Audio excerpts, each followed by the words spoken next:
Willkommen, bienvenue, and welcome back to Enigmatic E9 Expert Mode Live with Light. Hop into the Discord. I'm the only one here. Okay, so last time we were digging a tunnel. And so we're going to keep doing that until we're done digging. And then we're going to make it pretty. Supposing it's not going to take 3 hours to dig the rest of the tunnel. So yeah, we'll work on making it pretty. Also, Twitch may or may not have changed things, so the bot may or may not know how many people are watching.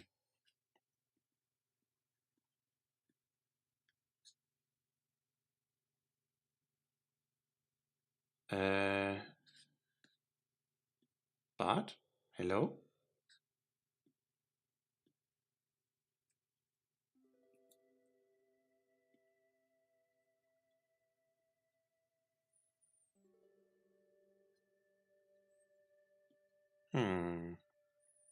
Oh, there it goes. Hey there, Mac. It was just a little confused.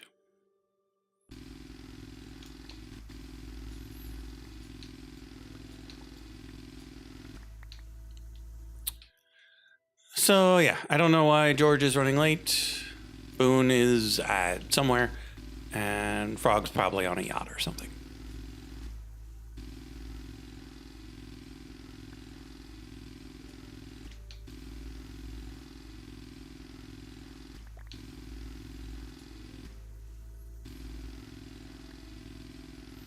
But we're here, digging a hole. Then we're gonna dig it a little bit wider and fill it with things, such that it doesn't look quite so hole-like.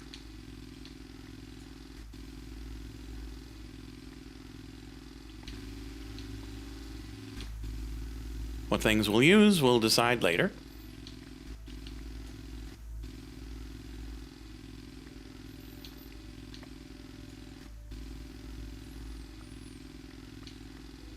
But we'll try to focus on complement and contrast and texture and all those good fundamental things.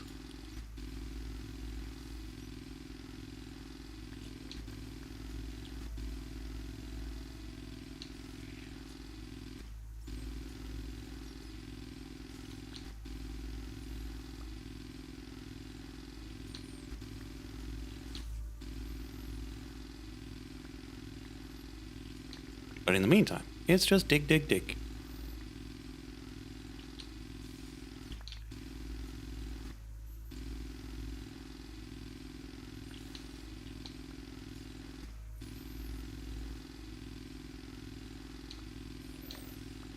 Hopefully everybody's holiday season is kicking off well. Supposing you get one. Not everyone does.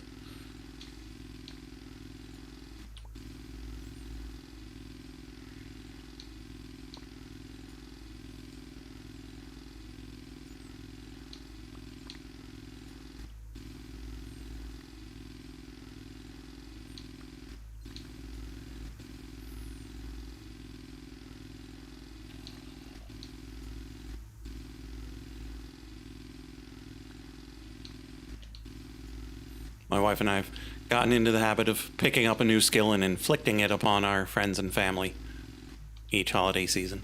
And so this year was jam.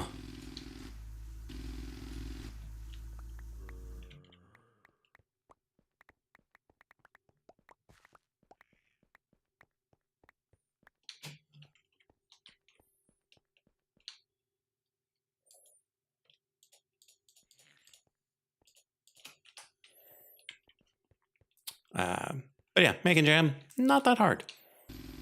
It's got a couple of weird, tricky little bits, but for the most part, it's just put things in a pot and let them boil for a while.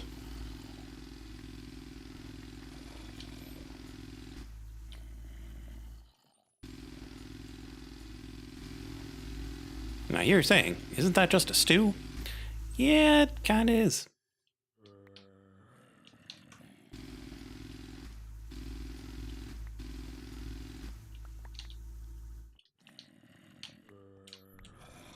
But if you pick the right things,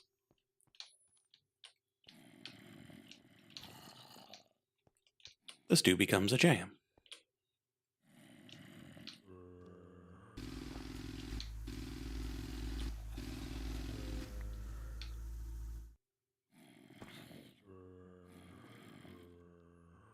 Hey there, I'm Hypes.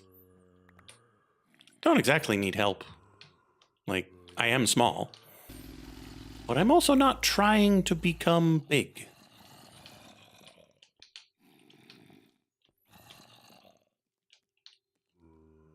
Is it supposed to go up one more? Ah, so it is.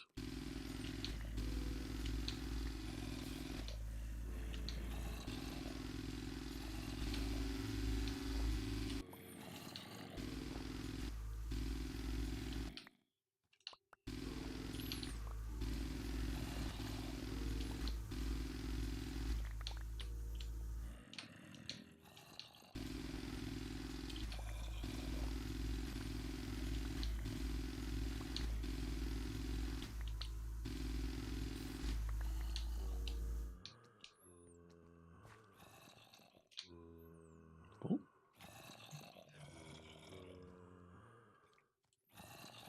Who's sending me an email this time of night? Thanks, YouTube. Thanks.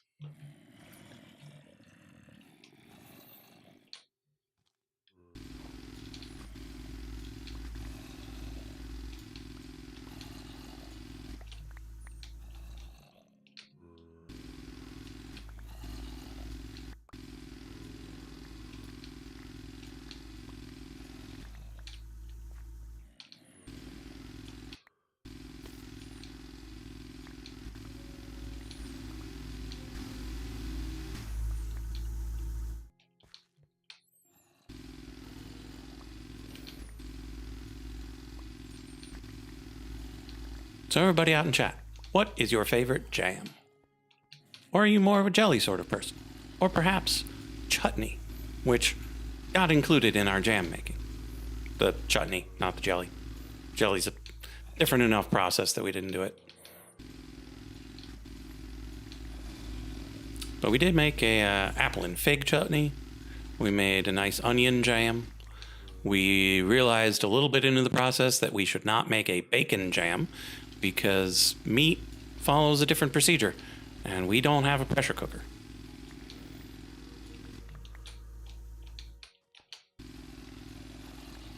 And we don't want to give anyone E. coli.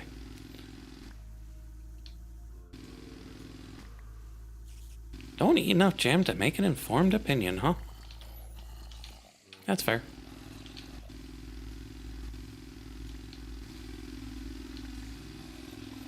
We experimented with trying to make a mint chocolate jam, and it had a grape base, so it tastes like mint raisinets.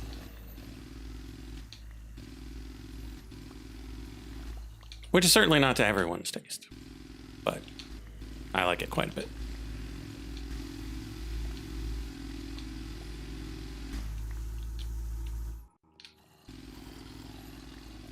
The one that was very unexpectedly good was pear and green tea.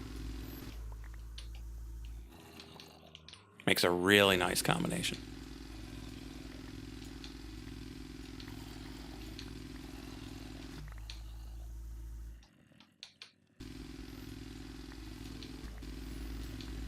We did some classics, strawberry and raspberry. We were gonna do strawberry rhubarb, but rhubarb's not in season or not being carried or something. We're not very good at paying attention to seasons, and I only know when things are in season because of Stardew Valley, and so I don't actually know when things are in season.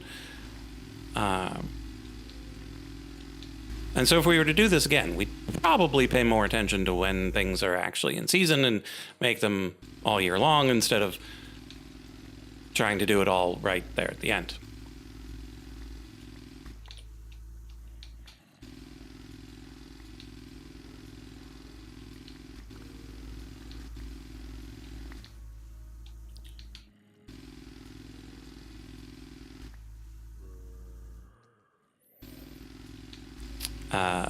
Berries are very well behaved when making jam.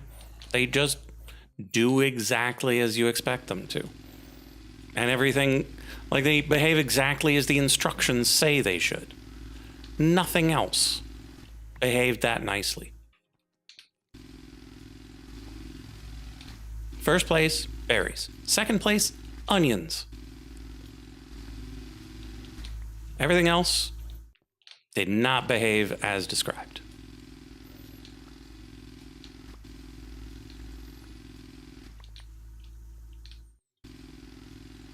Yeah, onions. So for an onion jam and in the chutney, that you put them in a pot, you give them some heat, they wilt down. Eventually, they start getting some nice color. They get all floppy and jammy. No extra work.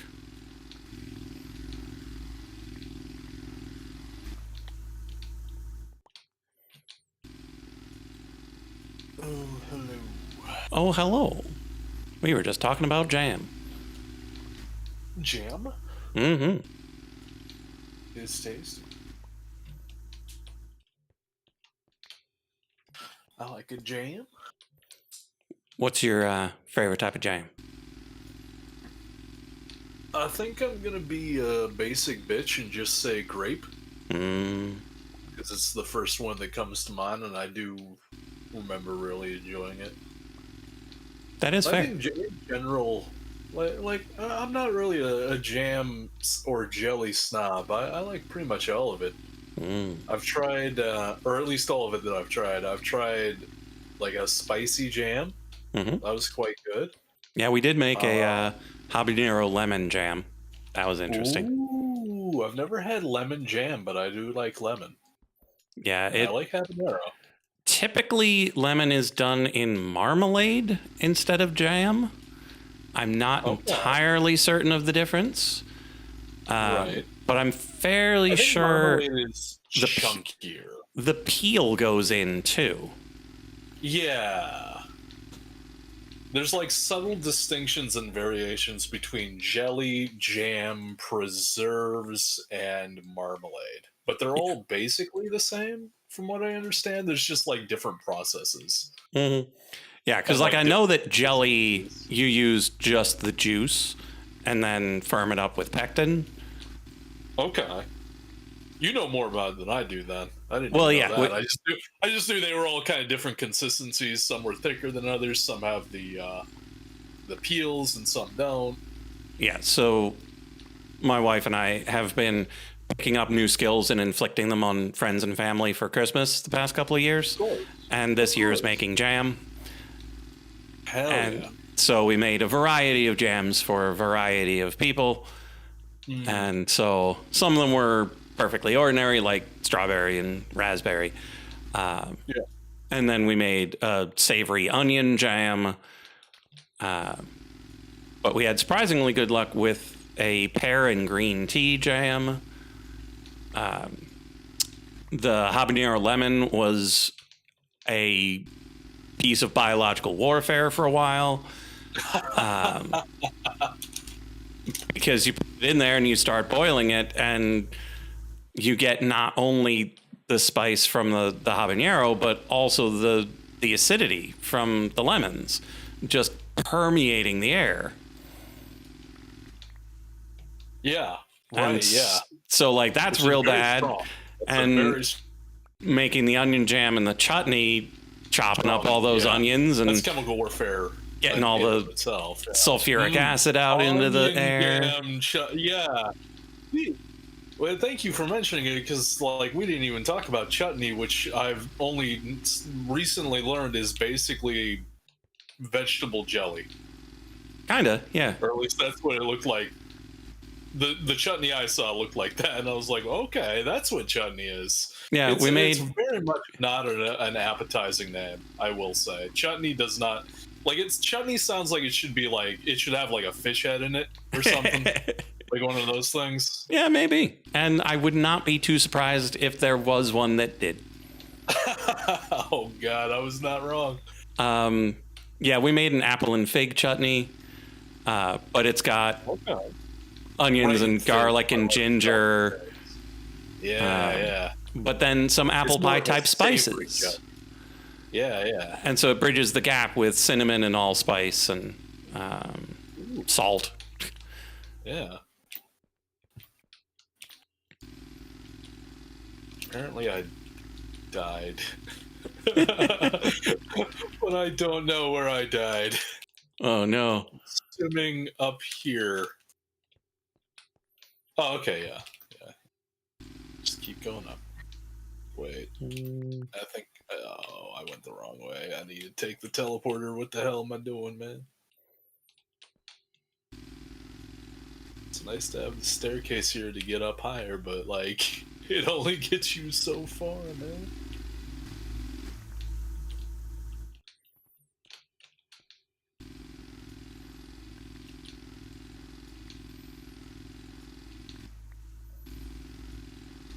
So that's been our adventure for the past couple of weeks, learning how to do it and making 72 little jars of it. Oh my god. That's a lot of jars of jam. That's awesome, though. Yep. Made it in 9 different flavors, I think.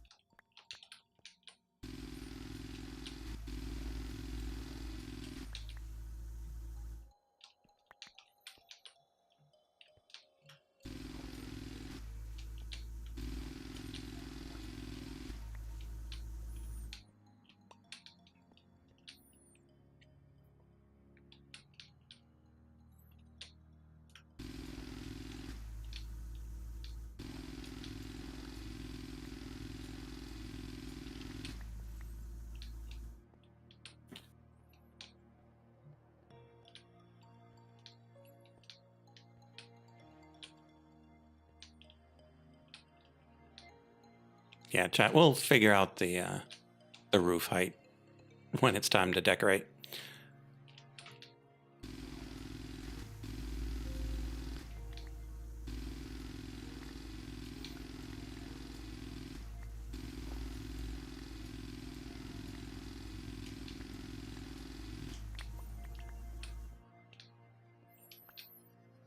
So you got any old or new holiday traditions?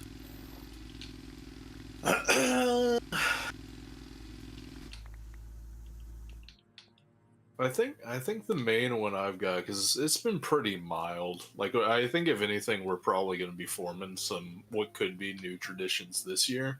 Nice. This is the first time in a long time that we've actually like done anything really Christmassy beyond like the bare minimum. Sure. Just like getting each other like a couple of gifts and maybe some friends some gifts, and like that's about it. But one of the traditions I have picked up over the last like few years is Christmas Eve annual watch of the film Christmas Evil. Nice. Yeah, have you seen it? No, but I love the name. Yeah, right. Oh, it's great. It's basically like, I don't know, maybe I see too much into it, but it's almost like Taxi Driver if Taxi Driver was called Santa Claus. Yeah, it's all about this dude who like really loves Christmas, like obsessively loves Christmas as like a light, almost a lifestyle, and like it is living it out and acting like Santa Claus. So like he's watching the kids around the neighborhood and actually like jotting down if they do something good or bad. See.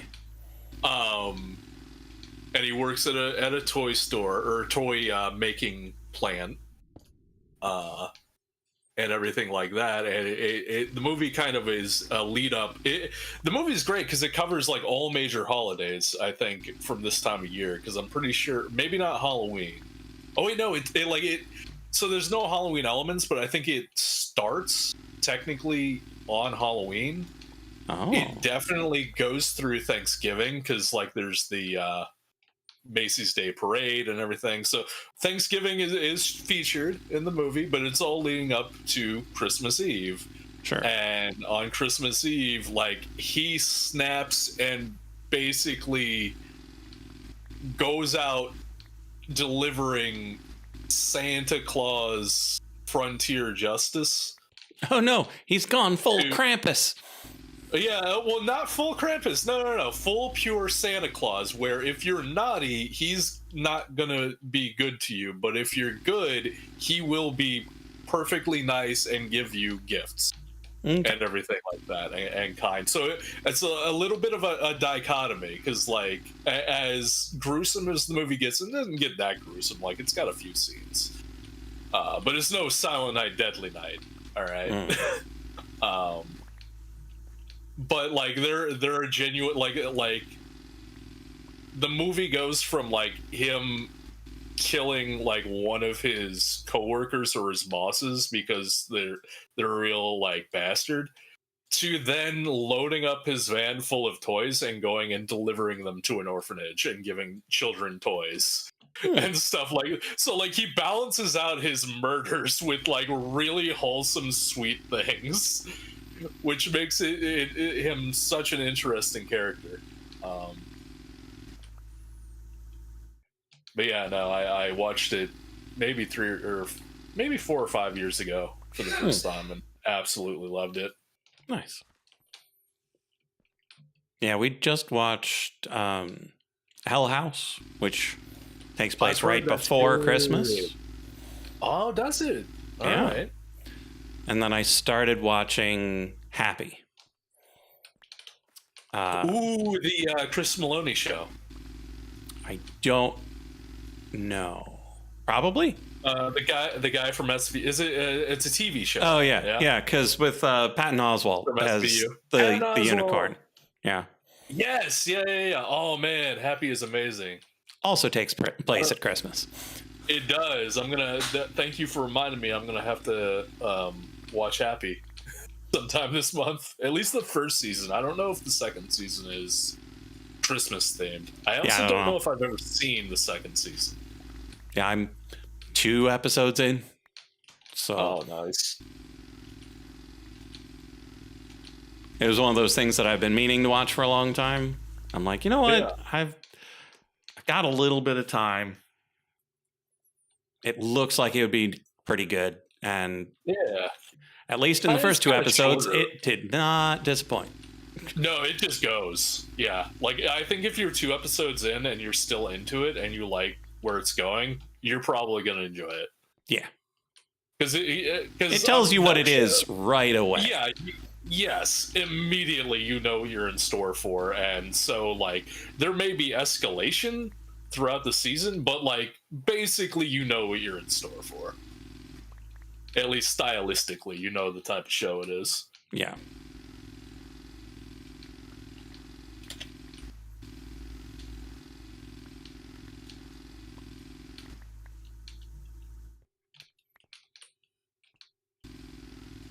Because with Dawn to Dawn, it takes a while in the first episode for it to let you know what's going on.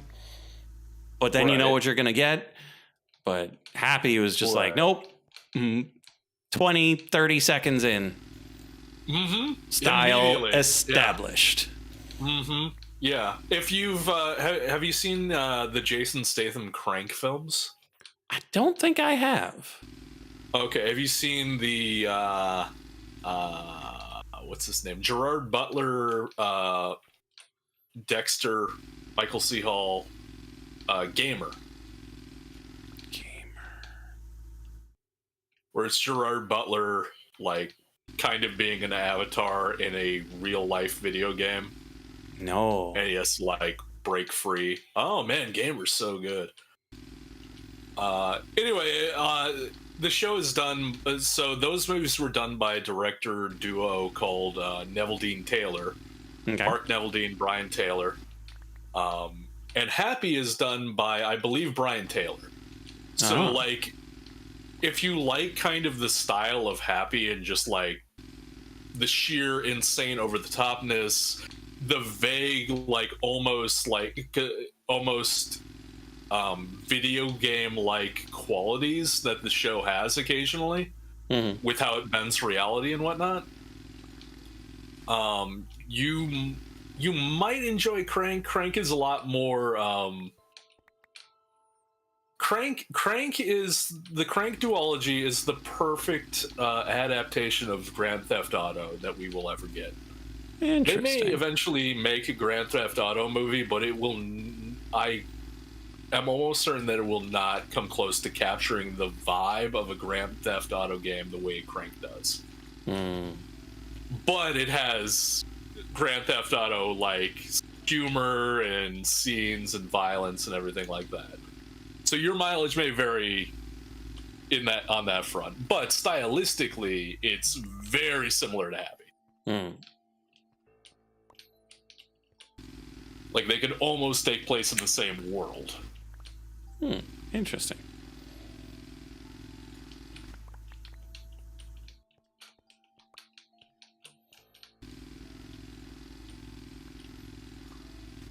Man, now I want to hear Richard Iowati's Jason Statham impression again. Oh, I haven't heard that. It is so good. It is ridiculously good.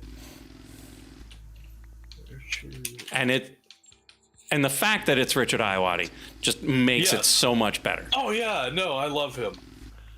He's so good. New Richard Iowati's impression of Jason Statham and Fabio. All right. I don't know the Fabio one, but on Big Fat Quiz he did some Jason Statham, and yeah, that looks like where the video people just lost it.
So everyone in chat, you can just imagine the most nerdy, nasal sounding dude on the planet doing a ridiculously good, deep, gravelly. Yeah, the hardest dude ever voice. I don't know if it's like pitch perfect for Statham, but like it is shocking to hear him use that voice. And how good it is. Like he could get work with that voice. Like he could do voice work with that voice. I would never know it's him.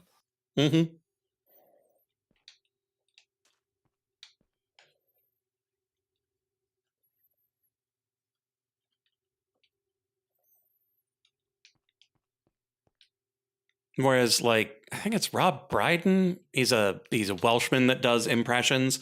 Like, all of his impressions are really good, but you kind of always know it's him.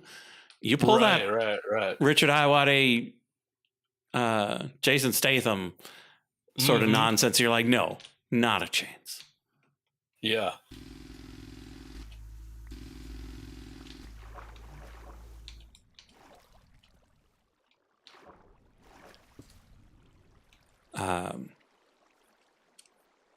But they had Red. I don't remember what Red's last name is, but the guy that does all the movie trailer voice stuff. Oh, okay. Yeah. They had him on the Big Fat Quiz, and he came out, and I'm like, there's no way that voice comes from that person. Because like you build up such a picture in your mind of what Yeah. the people would look like, and it's just not there. And then they open their mouth and you're like, there's no way that voice comes out of that body. Right. Yeah. No, I had kind of a similar, like, I've had similar reactions to like YouTubers that were mic only for the longest time, and then I finally saw them. Mm-hmm. Like Northern Lion, definitely. Like, I had a completely different face in mind before I finally saw him. Remember the Farlands or Bust guy, Kurt Jamek? Mm-hmm. Yeah, so he was mic only for a while. Finally saw him. I was like, "You look nothing like I thought you did." Like, oh my god! Like, not in a bad way, but like in a kind of shocking, like, "Oh, that's what you look like." Like, I feel like it's just kind of something that happens if you come to know someone as a voice. Yeah. You construct your own kind of face for them. Yeah. Your own reality. Generally. And then they just come in with reality and strike yours down. Reality. Yeah.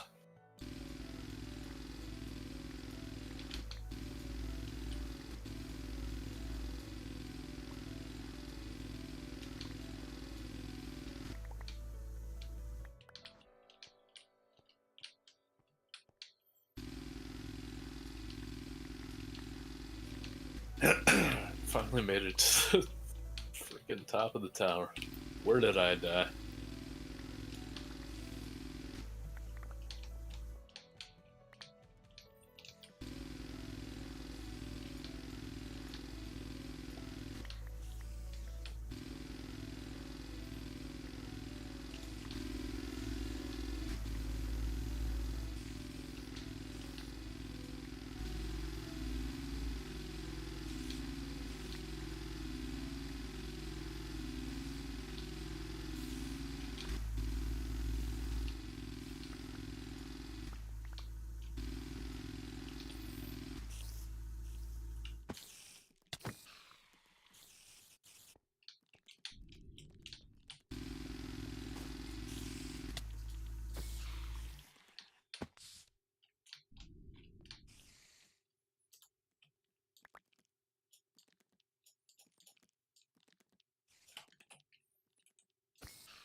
Okay, there we go.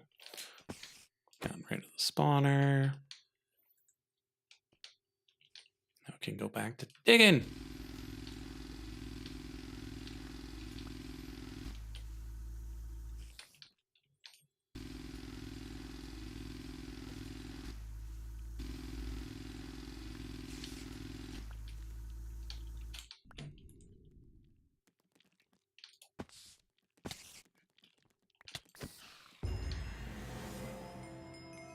Challenge complete. Terror fangs.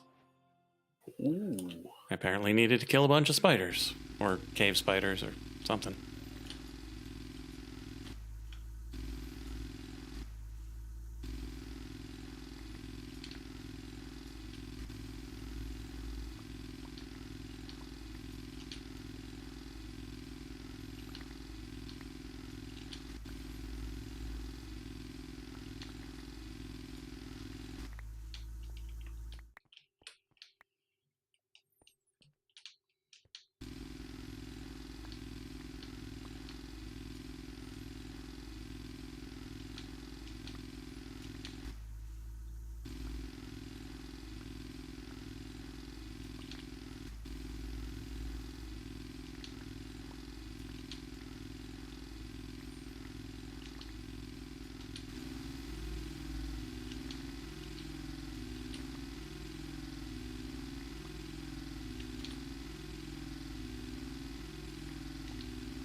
So you made it to build height, yeah?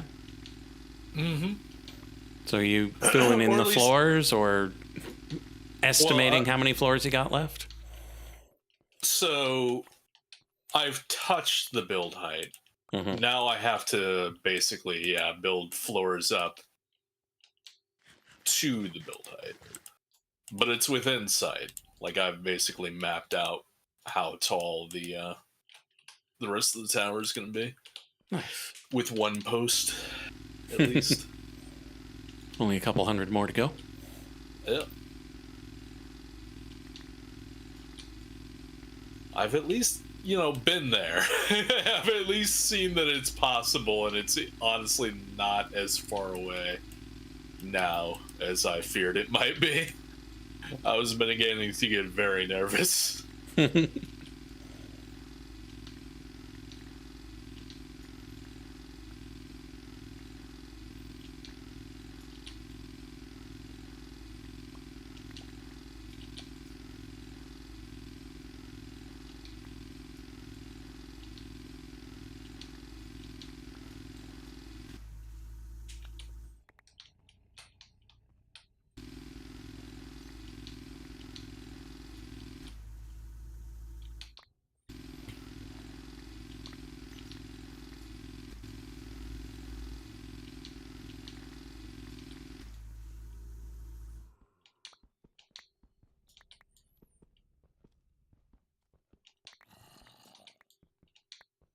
I don't trust it when my jackhammer sounds die. There we go. Like, it was still jackhammering, but without the sounds, it makes me think the server's messing up. Yeah.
Okay, chat. It took us about half an hour to 40 minutes to go half of the length of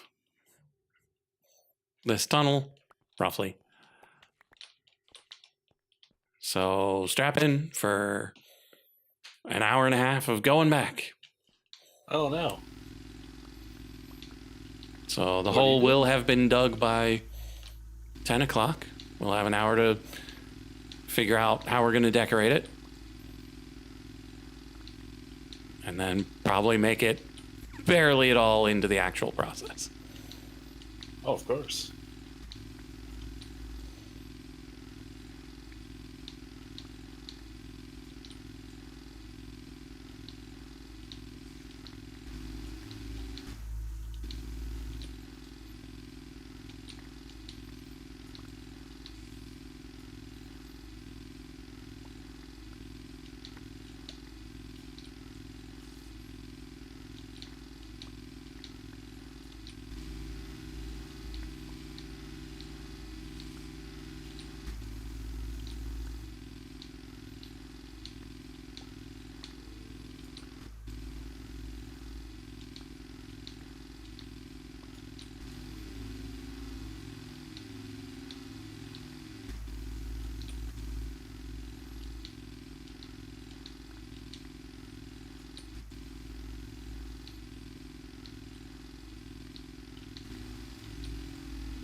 Oh, Zool does not sound happy.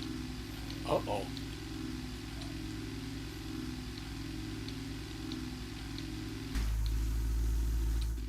Yeah, he's been having trouble the past couple of days because it's been raining and he's not a fan of the rain. Yeah. But he has to go outside, but he doesn't want to. Yeah. But he has to, but he doesn't want to. But he has to.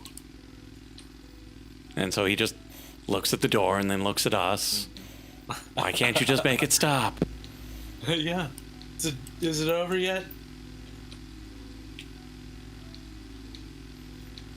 I have very politely requested that it be over.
Riveting seasonal gameplay. Dude digs hole. I mean, I've been subsisting on Dude Builds Tower for how many months now?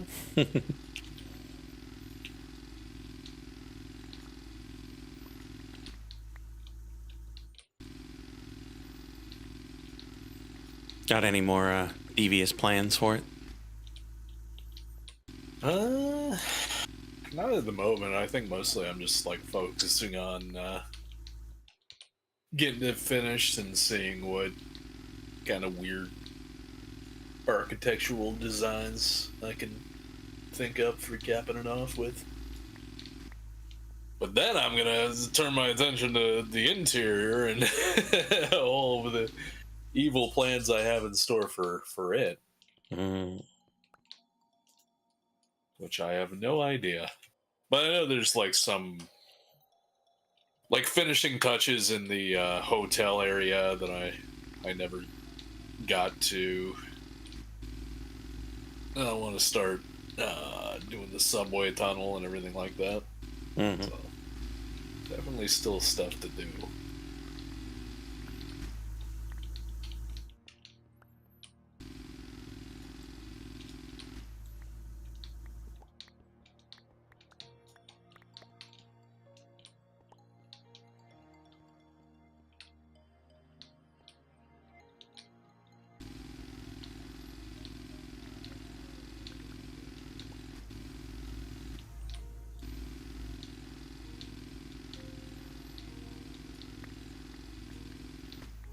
I wasn't sure if you had any plans to extend the bottom down into the nether and the top up into the end or something. I didn't realize that was a possibility, but now I'm. Yes, I mean, I will absolutely do that. I just don't know how. we got portals. Portals can go anywhere. That's true. Listen, something to think about when I actually like get to the top. That's all I'm gonna say. But I am definitely intrigued.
Only trouble is the nether needs better building codes than anywhere else. Oh.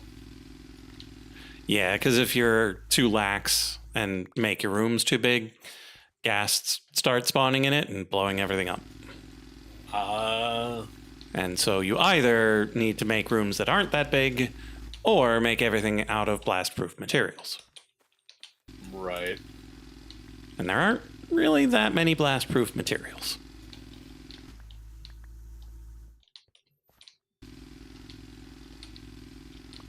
However, that still just makes me want to make one giant room full of made of blast-proof materials to just have it be the gas room. Catch a couple of ghasts, put them in mine carts, have them ride around all day.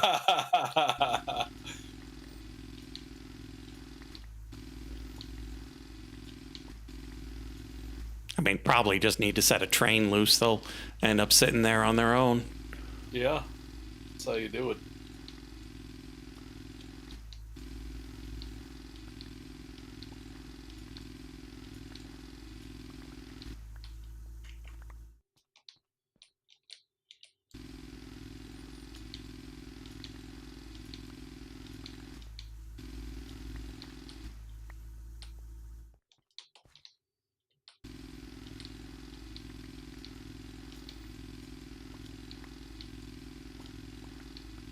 Oh, we'd have to go through the process of getting you to the Nether legit, though. Yeah, I can't go. I got trapped in a jacuzzi the last time I tried.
Do you happen to know if KFC is open on Christmas Eve in the States?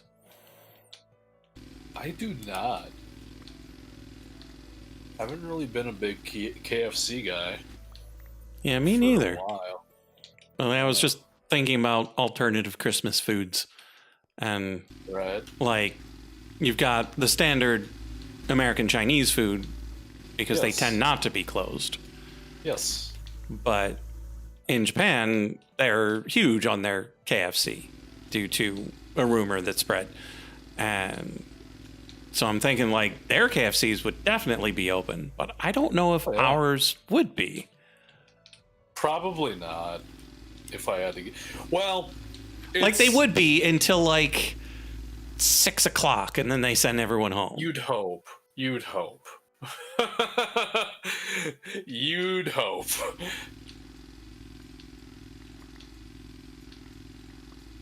It's one of those things where, like, they should be closed. Like, I can understand why they wouldn't be closed in Japan, but yeah, over here, they should totally be closed, but considering it's fast food, and like it's only Christmas Eve. It's not like it's Christmas Day. yeah, no, yeah, they love making that distinction for sure.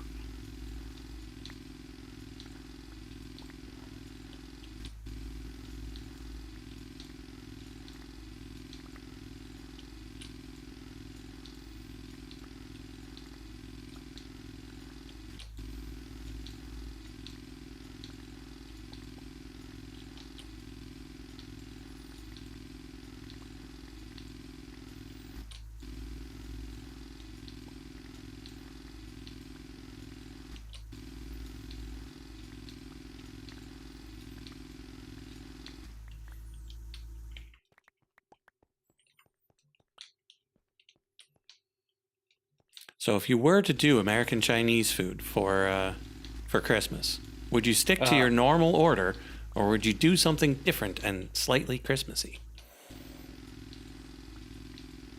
I'd probably stick to my own normal order, but I mean, it would depend on the situation, right? Like, are we talking about like kind of a sit-down Chinese food place that has a set menu, or are we talking a banquet or type of, or not banquet, but a buffet kind of situation?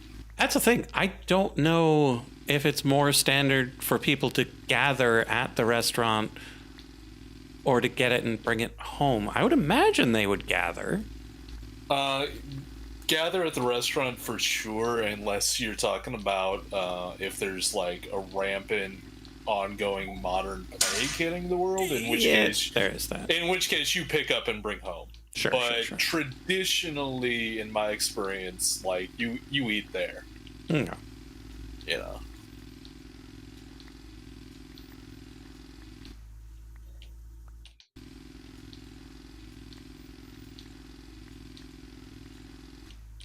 Because, like, I've never lived in New York City, but that's the sort of place that I'm picturing it in. And so I'm like, yeah, they'd probably just go there. Oh, yeah, absolutely. And it would just be packed to the gills. Mm-hmm. Well, maybe not packed to the gills, because that's the whole thing, right? Like, the reason, like, usually the people that are eating at the Chinese food place on Christmas are the Jewish families. Mm-hmm. Because, you know, Jewish. Yeah. But I would expect there'd be quite a few, and I would not expect the Chinese places in New York City to be particularly big.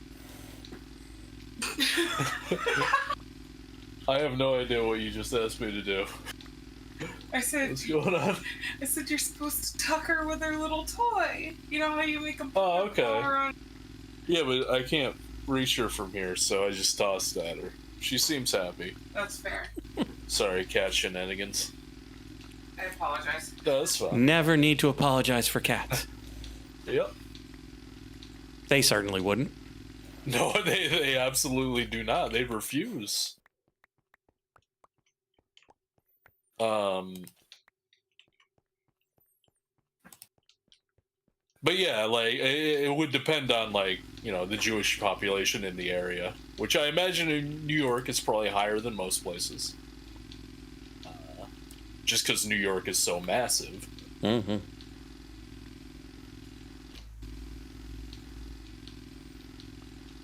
But usually, like, the times I've gone and done that sort of thing.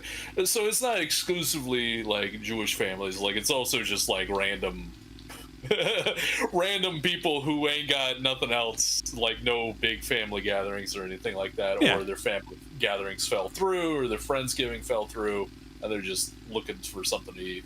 So, like, there's a diverse range of characters that are there for sure.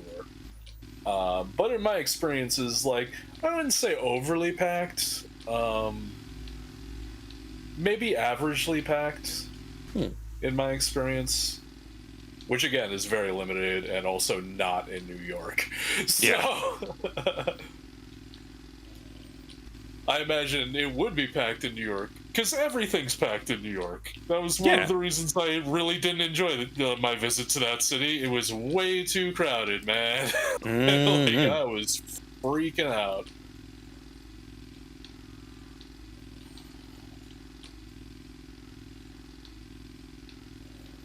Yeah, I've been there a couple of times, and I can fairly comfortably say it is good for several things, but I would absolutely not want to ever have to live there. Oh god, no. Yeah. Yeah, nice place. See, for me, like, I gotta go back and like hope that it's a more pleasant trip, which I think it could be. But like, that's basically how I feel about LA. Like LA, I've been to LA twice. Both times were amazing. Like, I loved seeing all the things that I saw. Like, I'd definitely go back and see more. I would never want to live there.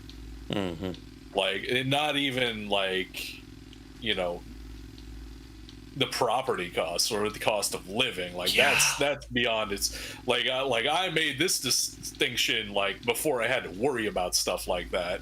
It's just kind of like the pace of the city and the vibe, and like the vibe of people there, you know, didn't really mesh well with me for like long-term prospects.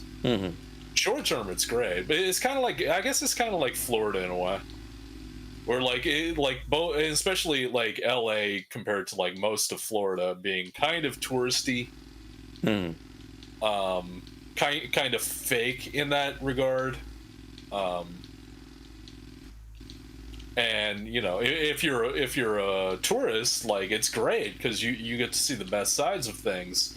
But if you're living there, like, you either have to engage in that practice, or at the very least you get to see like how miserable people are behind the curtain. And they treat you like crap because you're local, so they don't have to be nice to you because, you know, they're not relying on you for their, you know, job security or anything. Yeah. So, but great place to visit. Pretty much for the exact same reasons. Amazing place to visit, much like Florida.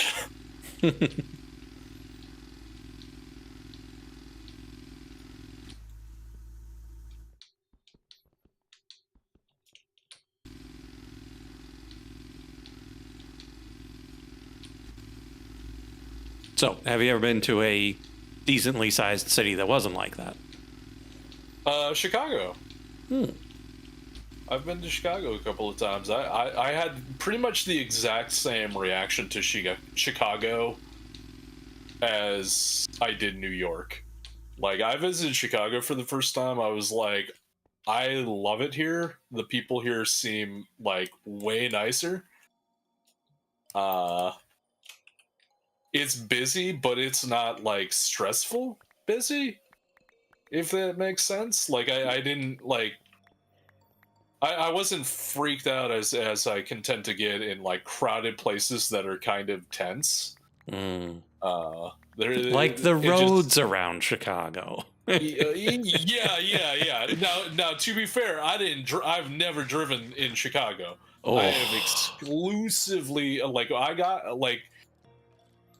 I was the one that drove us into town or into the city, and then we parked, and then we basically never got in the car again for like a week.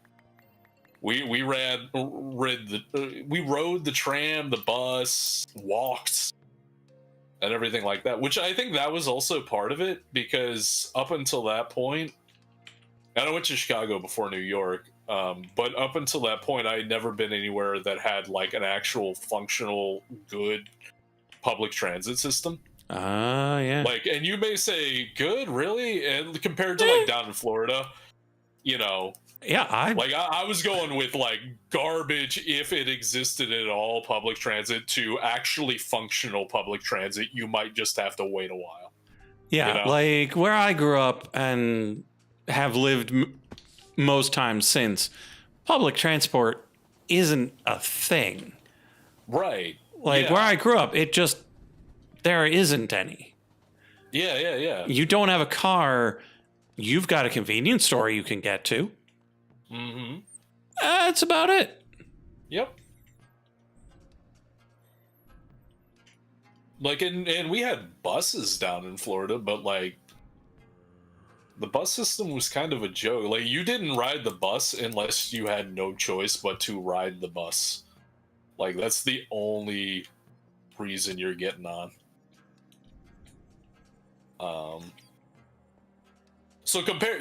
Compared to that, the Chicago transit system is amazing. Mhm. It exists. It's an option, and it was fairly like easy and straightforward to use. Like it was a great little system. I enjoyed the hell out of it, and just like the overall vibe. Like both times I went, just the overall vibe of the city. Like because like places have resonance. I feel like, not to get too metaphysical about it, but like areas have like kind of a feel to them, you know? Sure. You kind of get a sense, and like, maybe the energy's wrong and like it puts you off or whatever. It's no different than being like in a room full of people and like two of the people are like in the midst of an intense argument, but they bottled it because Sure. they're in front of company. But you can still feel, even if you don't know they're fighting, you can feel how heavy the air is and shit.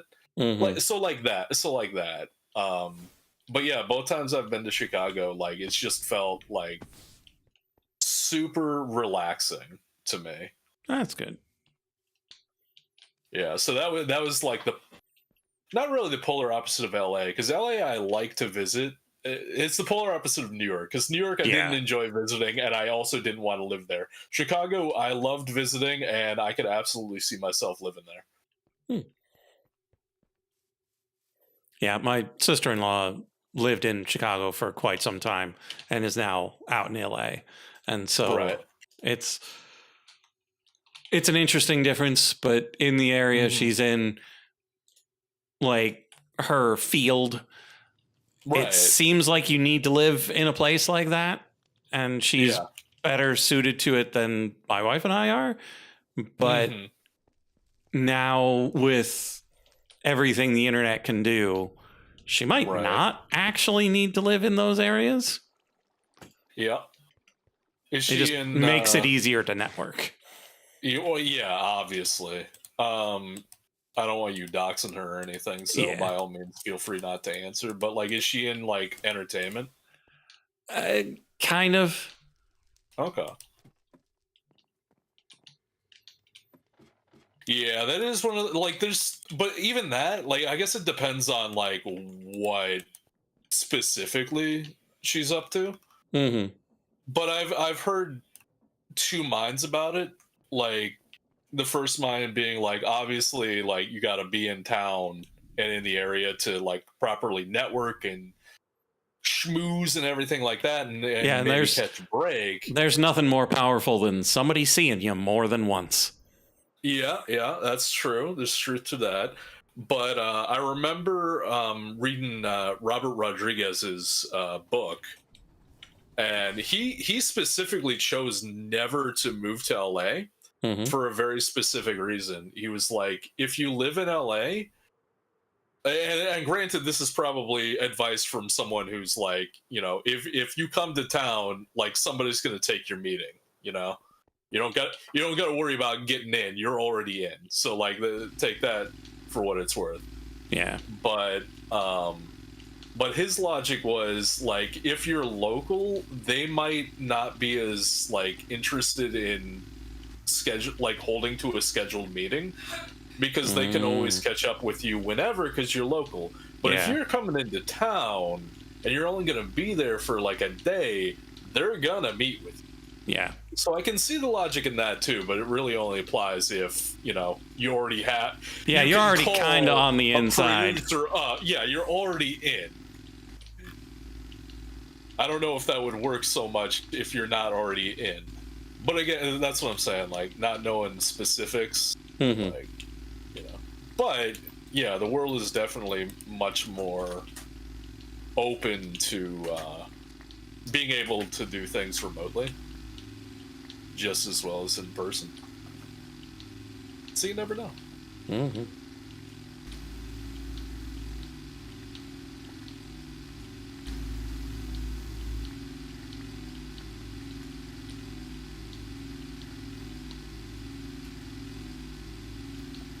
Yeah, for me, Portland, Oregon, is Okay. just a really nice city.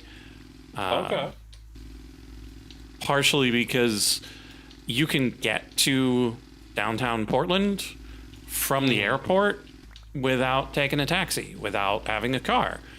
There's a train nice. that will just take you right Yeah. downtown within walking distance to your hotel. And once you are downtown, it's free. Nice. So you pay a little bit to get from the airport to your hotel, but downtown, you Yeah. want to get over to Voodoo Donut, you just hop on the train. Yeah. We were thinking about Portland for a bit, like Seattle, Portland area. Mhm. I'm not sure But I think- it's a good place to live for everybody. Like, Yeah, My wife that has- was kind of enough seasonal depression where we live. mhm, The right. Pacific Northwest would hit real hard. Oh yeah. I think our primary concern, what turned us off, was just like the homelessness issues and the hypodermic drug usage and everything like that, and how There that's is being that. handled. Yeah, kind of turned us off a little bit.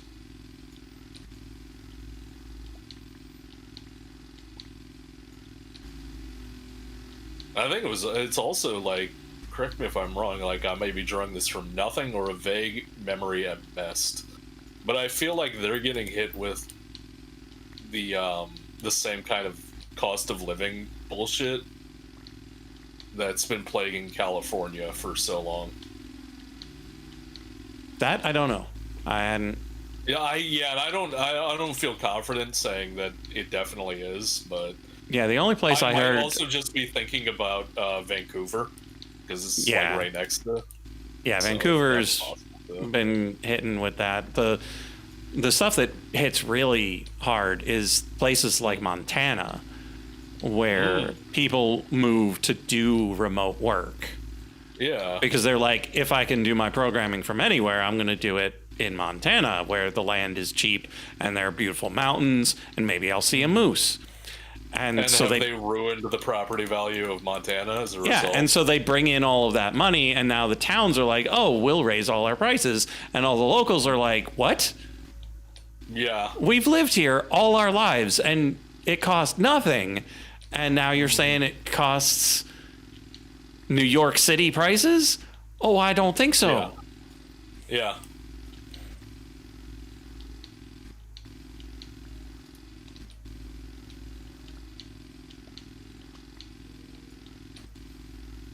And so that ends up leading to companies being like, oh, well, if you're not living in LA, we're not going to pay you LA wages.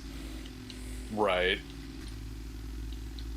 They'll find a way to screw you over, one way or the other.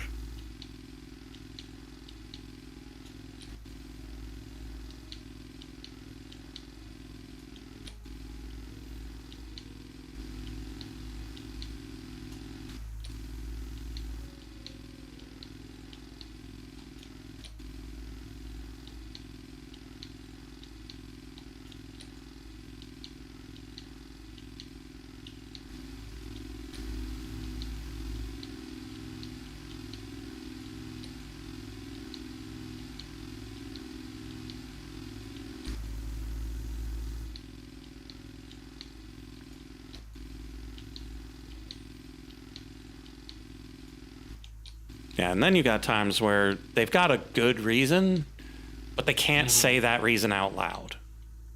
Right. Because my wife taught for the University of Hawaii for a while. And she was teaching online because she's been doing it since it was feasible in her discipline. And she would make probably twice as much as she would for anywhere local. Right. But for Hawaii, like any dollar that leaves Hawaii, it's hard to get it back. Yes. Yeah. But they can't say that out loud. Like they can't be like, no, Right. we're not going to hire you because we want to keep our money in the state. Yeah. And so they find other lawyer-friendly reasoning. Right. But like Which like I we're feel like we get that, it, like, but I it's could- still Yeah, and like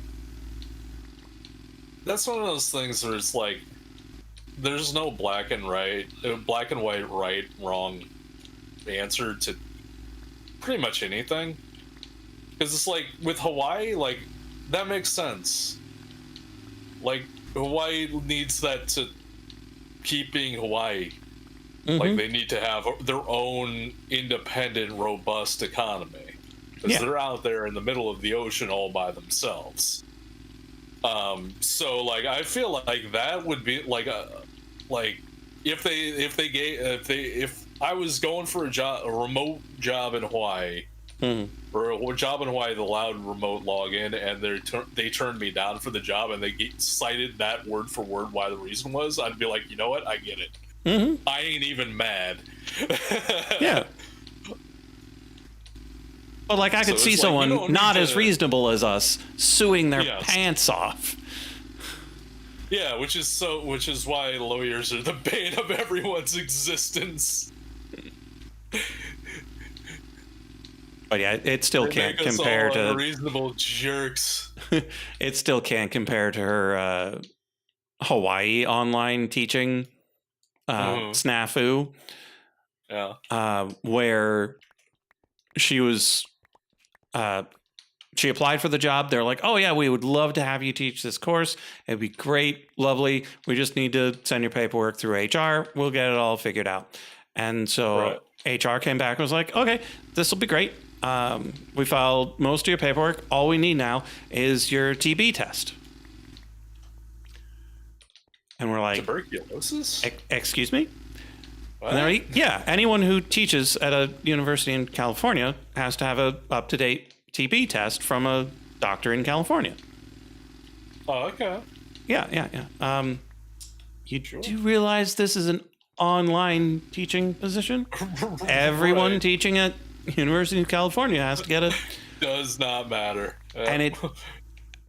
And like, since this was an HR person, they were acting as though my wife was being completely unreasonable by being confused by this rule for a 100% online teaching position that will virtual position. never be in the same room as the students. Yeah.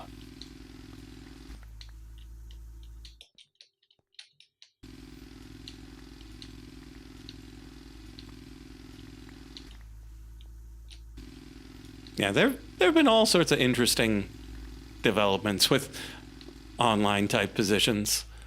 Yeah. Because I think she tried to teach at a place that was run by Mormons once, and for tax reasons, she couldn't teach from where we lived. Huh. And so that was interesting. That if we lived about 70 miles from here, it would be fine. But right here, no good. You mean tax reasons? You're a church. You don't have to worry about those things. But apparently they do when they're running a university. Oh.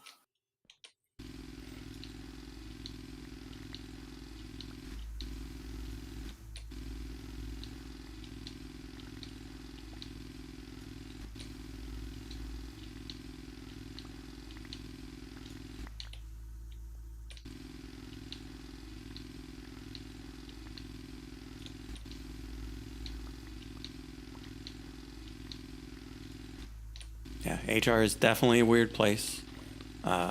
Anywhere that deals in accounting, also weird. Yeah.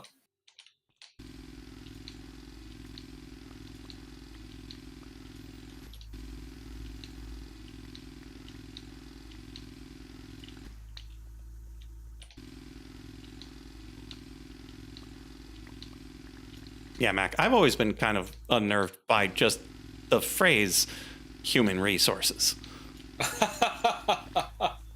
Fair. Because, like, that's a very Dystopian. alien overlord sort of Yeah. way to call things. And I get, most likely, at the time, the dehumanization was the point. Mm-hmm. Oh. There we go, server.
And I'm going to have to communicate with HR in the near future in two different Fun. capacities.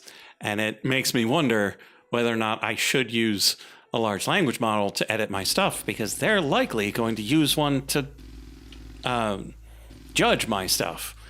And so, like, is it reasonable to play their game?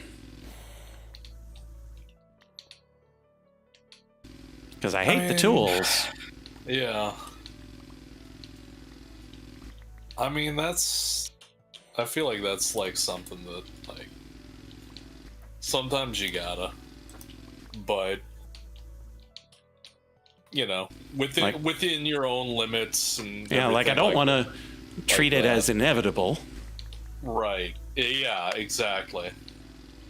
Because that's the most disheartening thing that I've heard from a disturbing number of people that they're like, well, it's not going away, so I might as well take advantage of it.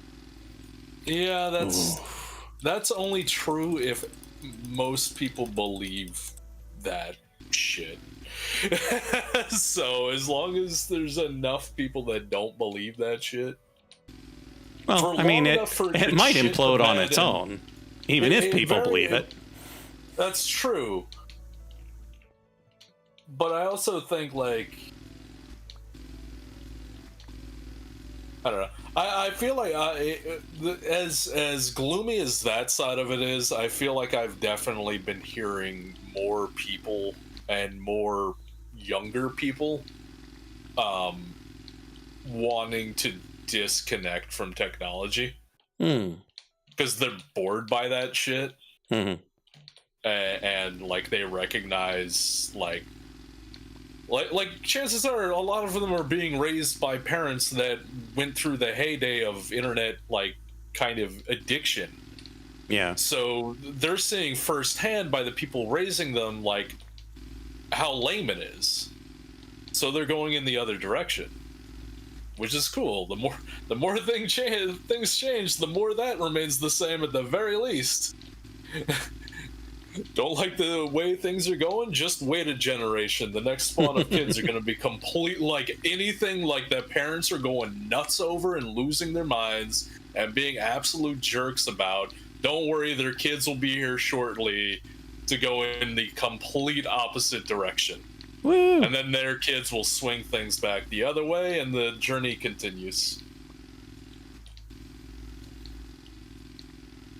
Here's hoping for a good bias in that pendulum. Yep.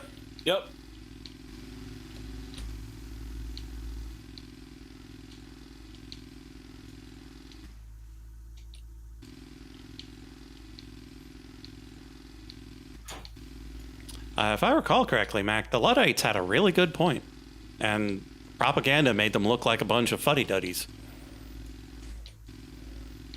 Oh, propaganda.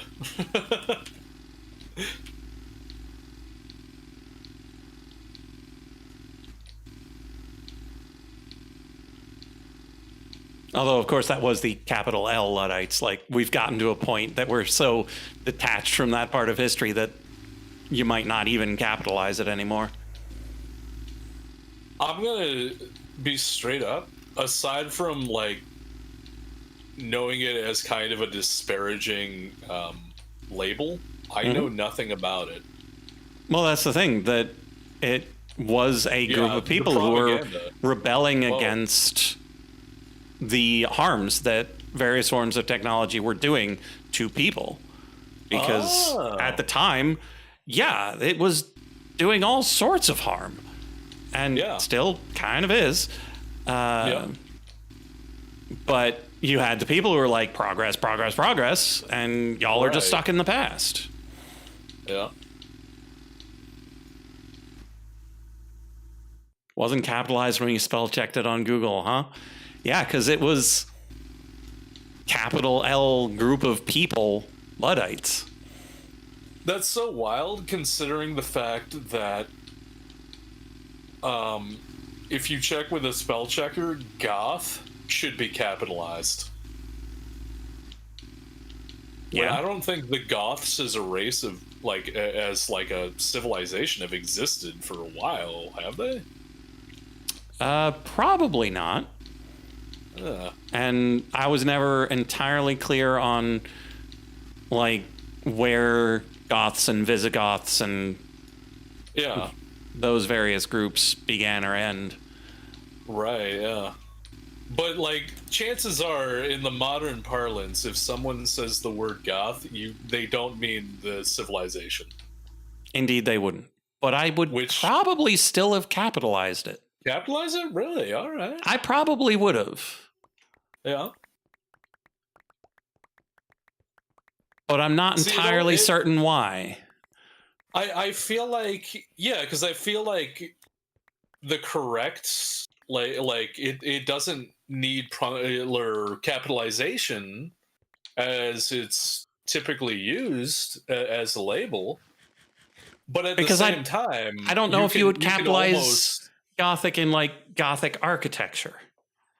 Yeah, I don't think you would, or maybe you would actually, but that relates to the civilization, right? And that's the chain of labels that would lead me to goth, the subculture, right?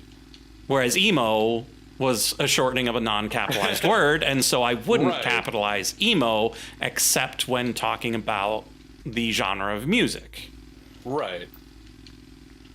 That's okay, because the emos, they wouldn't. It would still make them super sad not to have their label capitalized, but they would like secretly be getting off on it because like they're into that shit.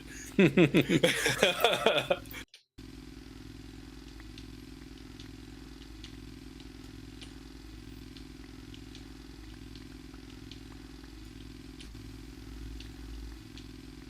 do not have a way up here anymore. So yeah, Ostrogoths would be the East Goths. Okay. But what would the Visa in Visigoth be, George? Also, George, why are you in chat and not in the game? Yeah, what the hell? We could be having this Gothic discussion in person-ish. Yeah.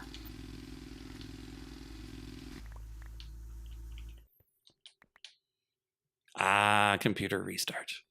Oh. I know that feeling. Mm-hmm. Okay, the tunnel has been tunneled. Now we just have to figure out what we're going to make it look like. I just realized I can come on in even if my game's not loaded. That's true. Yeah, imagine that. Yeah. Ostrogoths, Eastern. Visigoth comes from West, actually. Oh. Okay. And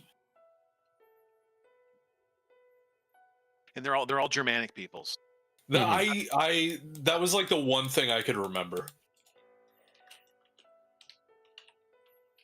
Let's see. Goths got their culture from goth rock or gothic rock, which was came from post-punk in the late 70s UK. Susie and the Banshees, Joy Division, Okay, yeah. Outhouse, Cure. Yeah. Yep. Why'd they call it goth rock though? Like, it would be really ironic if it were due to the darkness that they associated with like Gothic cathedrals, because Gothic cathedrals had more light than their predecessors because of how they were built. Uh-huh. But by modern standards, they are pretty dark and pointy. Mm-hmm. Because there was a violence in their music and a dark atmosphere on stage during their concerts.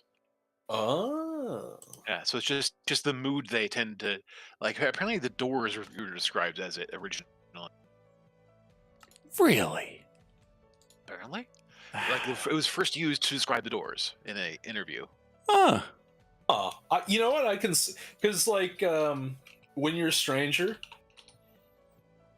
for sure, has a very kind of gothy feel to it. Painted Black. Painted Black is the Doors, right? No. No. No, I'm pretty sure that's the No, Stones. Painted Black is Rolling Stones. Never mind, I'm dumb. Yeah. But People Are Strange is definitely the Doors, right? Yes. Okay. Pretty sure, yeah. At least I got that one. Riders on the Storm is also the Doors, yes? Or is that a Yeah, different I think one? it's a cover, but yes. Oh, okay. Yeah, I could see them being a little gothy, at least in some songs. I always leave my stonecutter places.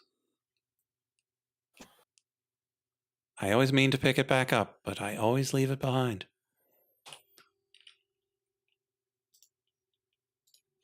Same.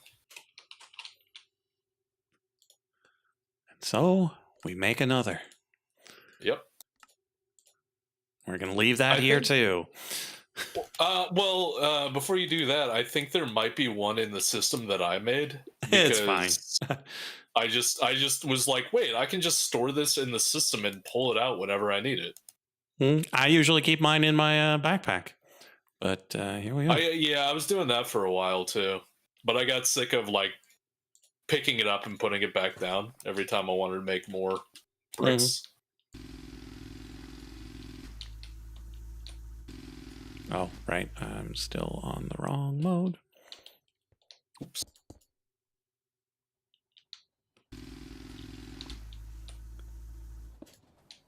Manipulate? Probably.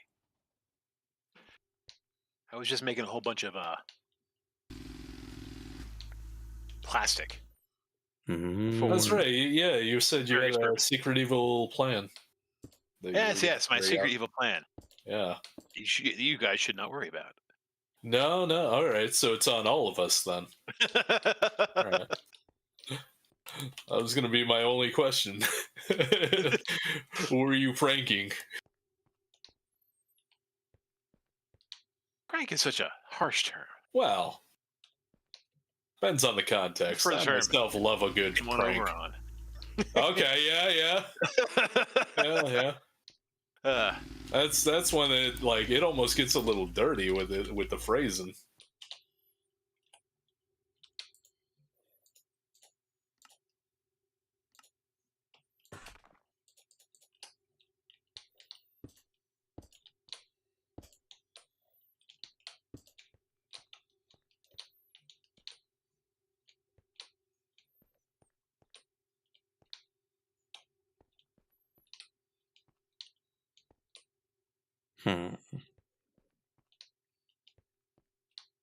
I don't think that's going to be good.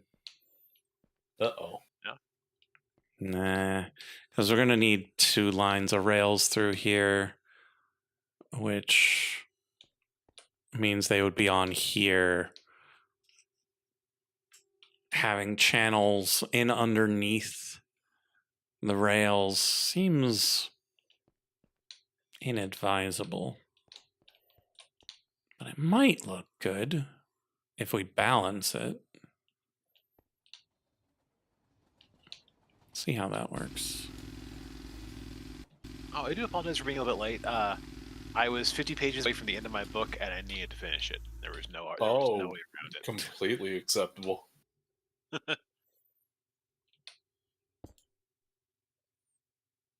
I take it was good. Oh yeah, yeah, whew, yeah, good stuff. Reading the latest book, Brandon Sanderson book that just came out. So yeah. You were talking about it. I think when we were doing DVD. oh yeah, The real reason you're like 10 minutes late or whatever. you just had to make sure I didn't like talk late into playing it.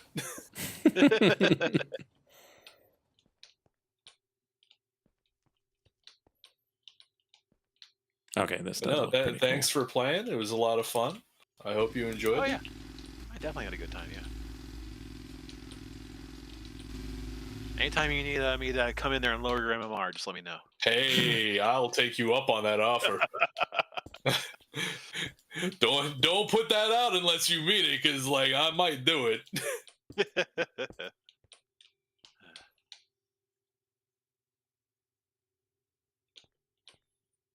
But I will say, like, I think it was definitely MMR related, because like we had a mix of good guy and baby killers the entire time.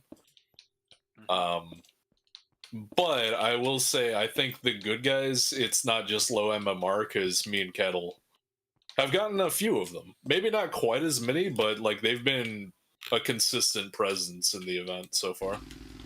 Okay. Which is cool. It's nice to see like that community is still capable of just like goofing around on a larger scale. Not just all a bunch of a-holes. Sweaty tryhards, yeah. Where all they care about is playing the game as it's been dictated to them by their favorite streamer. Who, even if they claim they don't play the game competitively, they still kind of play the game competitively. Yeah. As opposed to like my psychotic ass who's just like, hey, I wonder how many times I can like make the killer explode in a single match. That's the game I'm playing. Oh, what? I died at 5 gens? Whatever, man. I still got you with my blast mine. I won.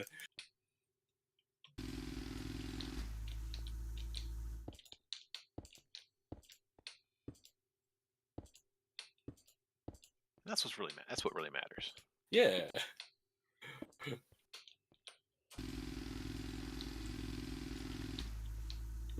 Hey, I'm getting to put my my armchair game designer like medal to the test, because like I'm actually involved in like kind of designing a game now. So like,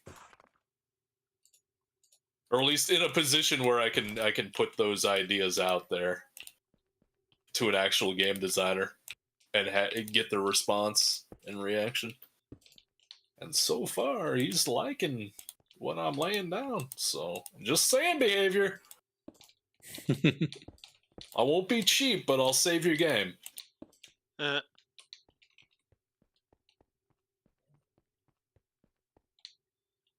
Okay, this does look pretty good. Now we need a different color on the other side.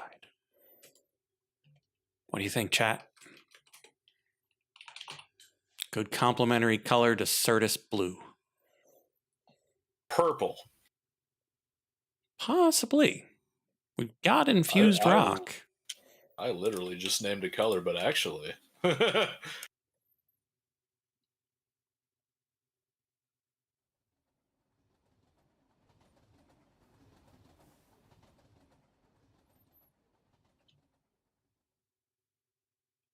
Because we could go not too far around the circle and go with the light purple. We could try to get smooth red sandstone or acacia.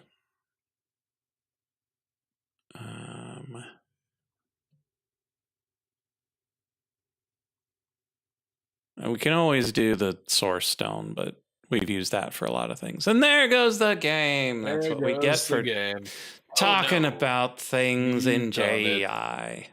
Yep.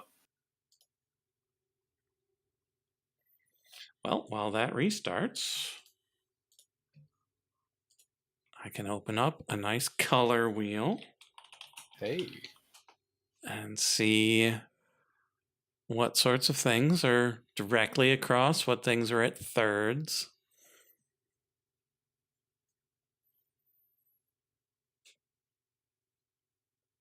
And so you could kick it real hard with the orange, a bit softer with the red or yellow, real soft with purple or green.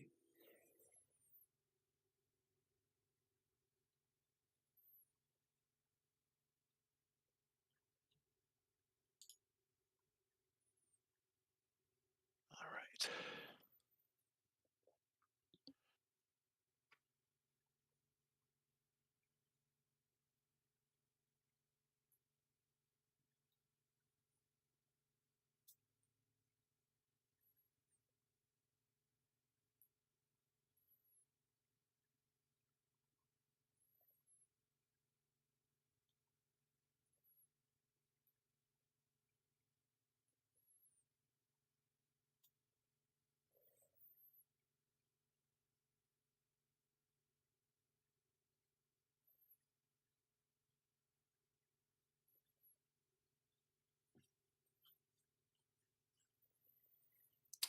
Oh, if we're going to have a blue line and an orange line, the orange line should probably be coming back to where it's warm, not going out to where it's cold.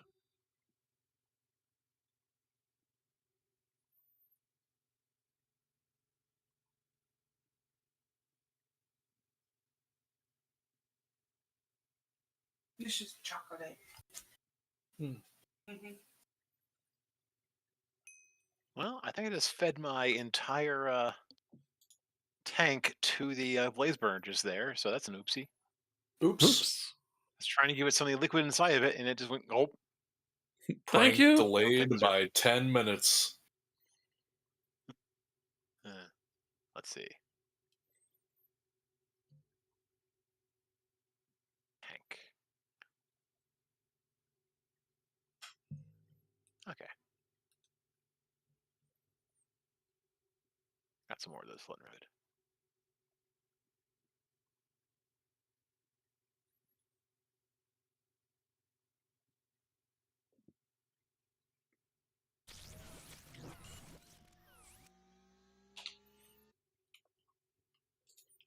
Okay, one more time. Do we have nice, smooth orange stairs? We got the smooth red sandstone.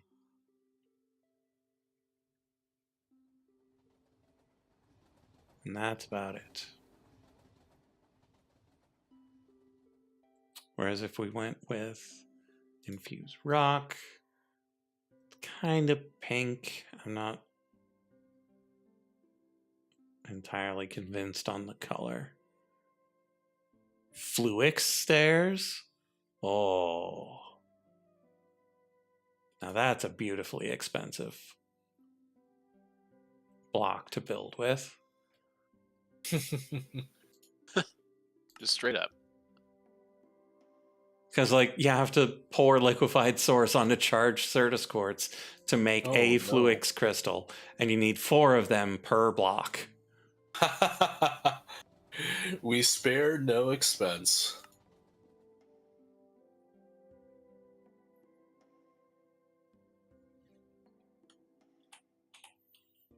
I kind of want to do it. It's not like we don't have them. Yeah, right. It might take some time to make them into Fluix because we've only got 2,000 charged Certus quartz crystals. And we only got about 450 of the Fluix crystals. But, like, I can just set it to make a bunch. Mm-hmm. So let's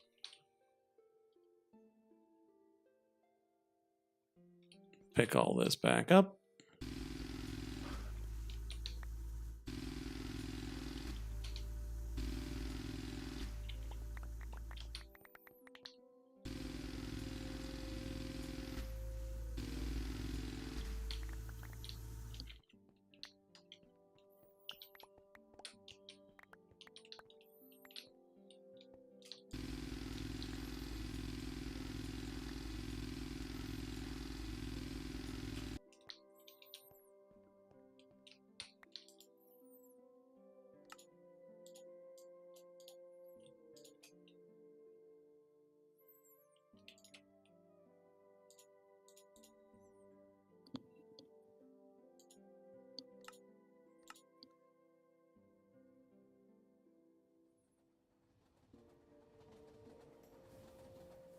Wait.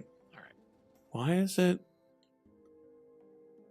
Oh, because it's doing it from straight Certus. Okay. Why don't we have Certus?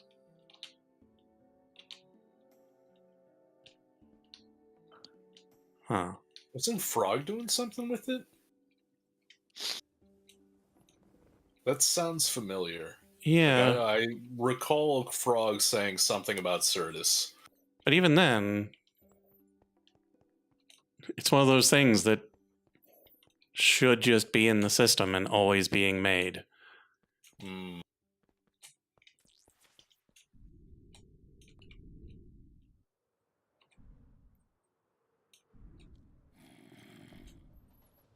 But it's also possible that it's only over at the mound and we just have tens, if not hundreds of thousands of it over there, and we're not growing it properly over here.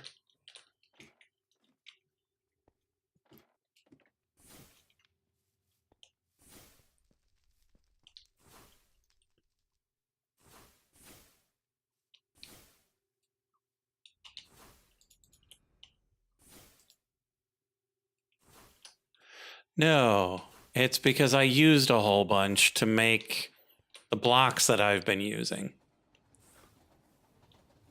So it is in the system. I just used way too much of it. Got it. Gotcha.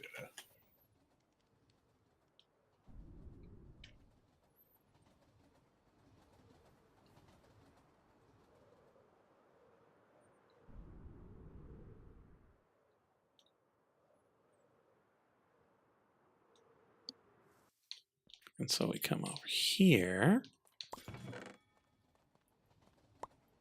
And we've only got 220 over here.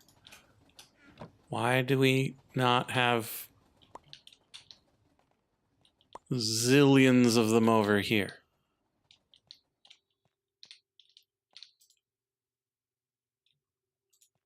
Maybe that's George's prank. What are we looking at now? He wasted his vat of whatever, so he panicked and just like stole all of the thing you're looking for. Certus quartz, like it's all been used up.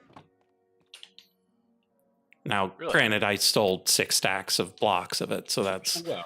24 stacks of it. But even then, we should have more than that.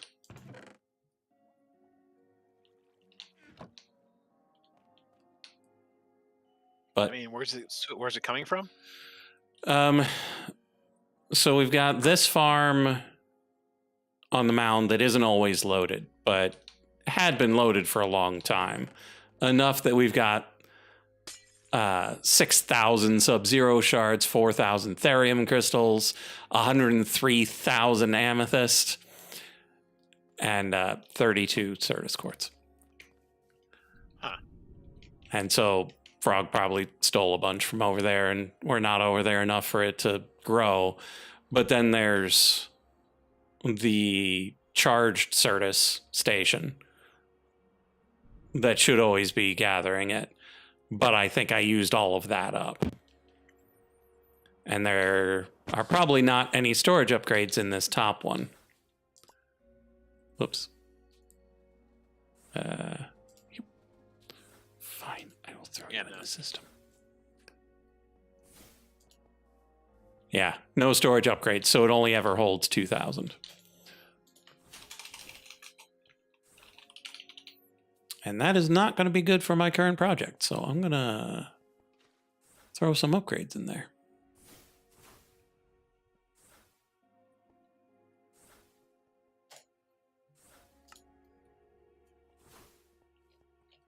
Oak drawer 2x2.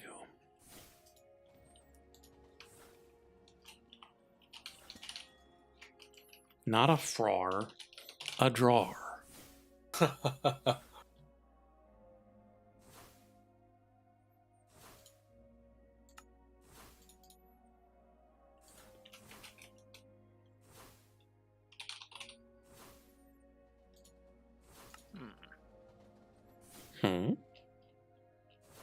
We got check something out real quick.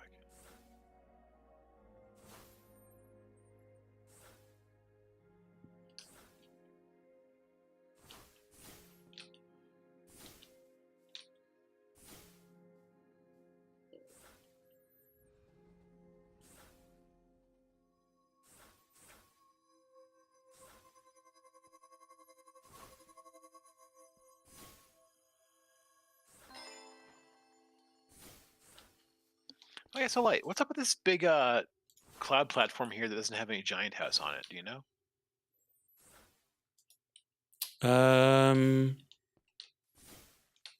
Oh, the one to the North of the castle, yeah. north of the castle? Yeah, I think they just sometimes spawn without giants on them. Okay.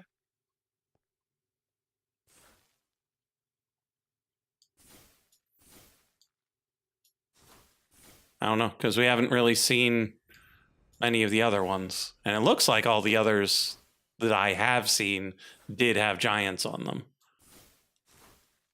But I definitely did So it's not just tear them malformed.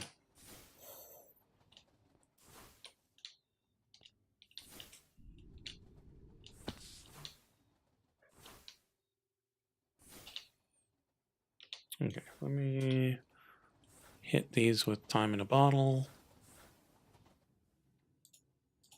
Not like I'm using these 80 some hours for anything else. Mhm.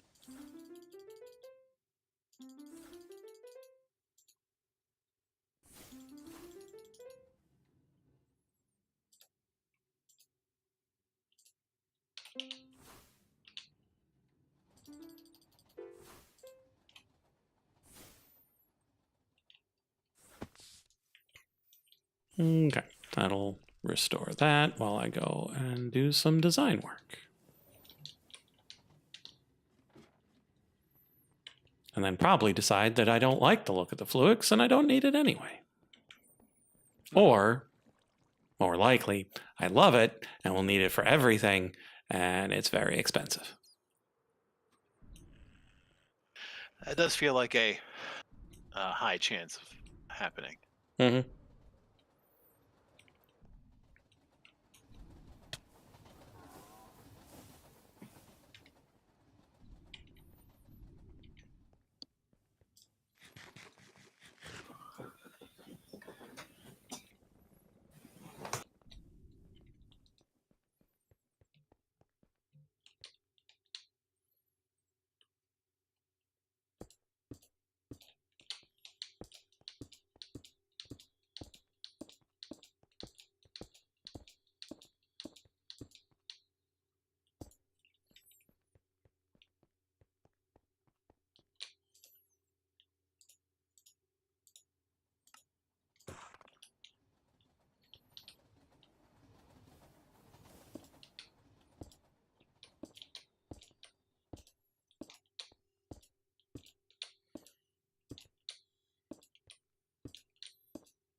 Yeah, Fluix looks pretty good.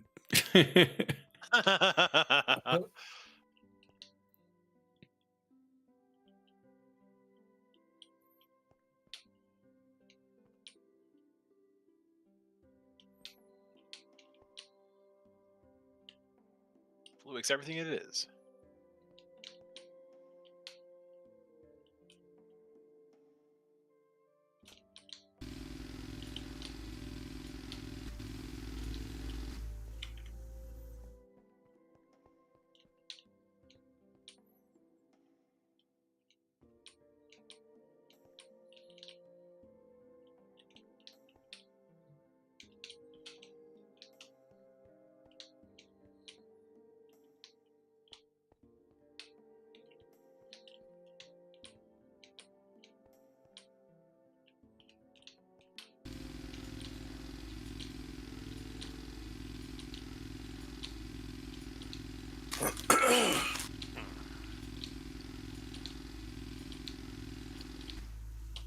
Is coal something that's like infinite? Like, do we have something that's set up that's basically generating coal, or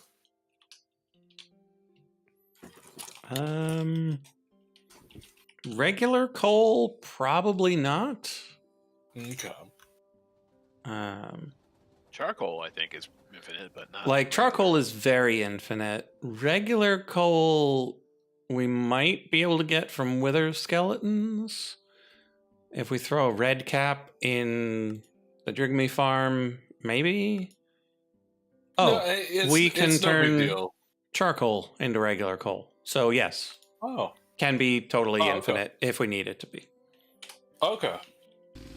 I was just thinking about maybe using some blocks of coal as like a building material, but I didn't want to use like all of the coal that exists to just use for building blocks if it wasn't, infinite. Yeah, I don't know if it's currently set up to be super Right. availably infinite, but Gotcha. it wouldn't be a long walk to having completely unlimited coal. Right. Or charcoal, because there's probably charcoal blocks too, yeah? Yeah. They're just a little lighter. Cool. Okay. I'll check out the charcoal block.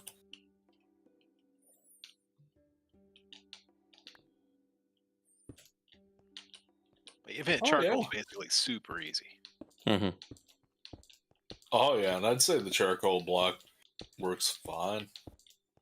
At the very least, like maybe like wait, let me grab the regular coal block.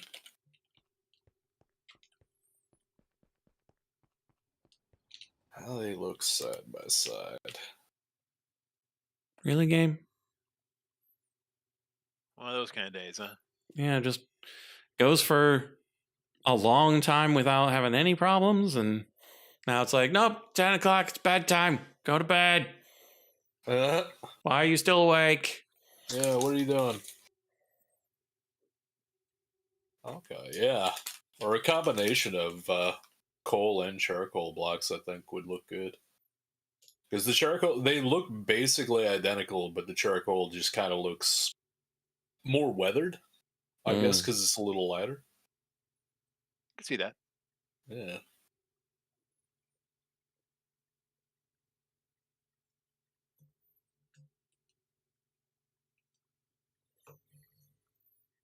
Well, I mean, if my game is going to take a while to load, I might as well go grab myself a glass of water. There you go. I'll be right back. Mm-hmm.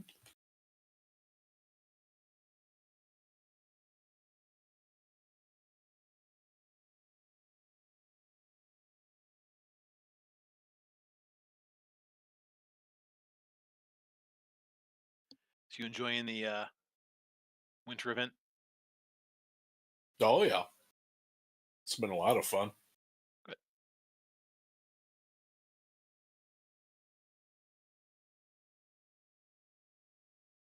Yeah, I think so. Yeah, Friday, me and Kettle jumped on and basically finished the last of the current challenges that are available. Nice.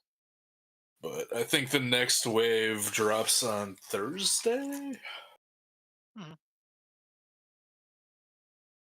So there's a non-zero chance that I might I might not be available Thursday, depending on situations.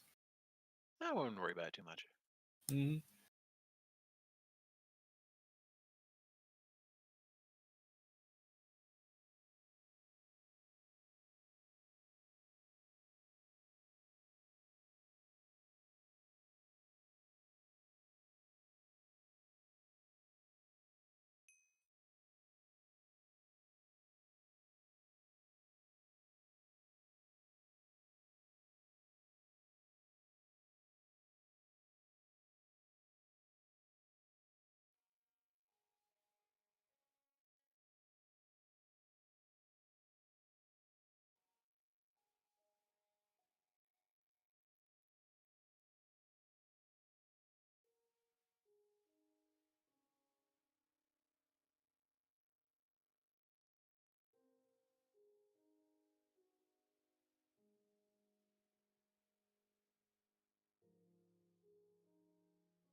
And we're back. Let's see if it lets me into the game. Hey. Hey, fingers crossed.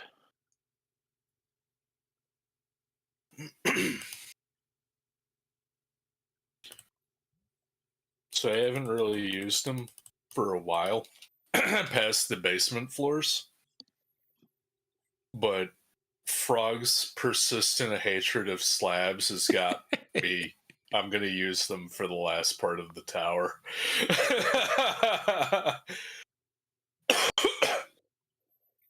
In fact, I think as much as I like clay or charcoal slash coal as the wall material, I might instead use something I can make into slabs. So even the solid ass wall is made out of slab.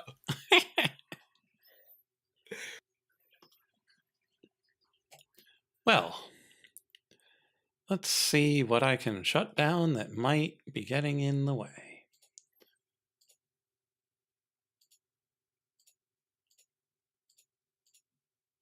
Just gonna see a process, kill a process. Mm-hmm.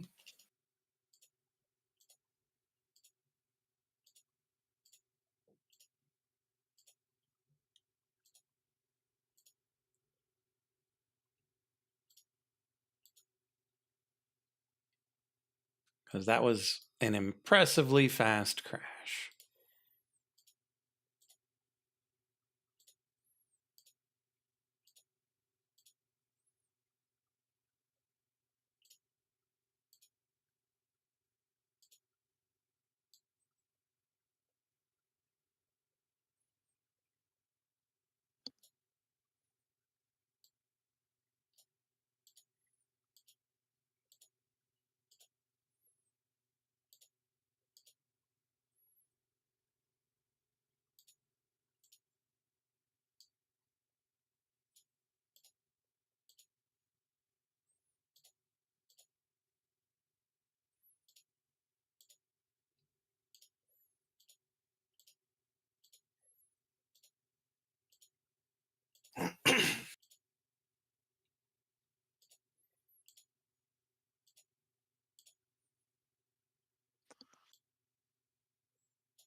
Okay, that should be all unnecessary processes dealt with.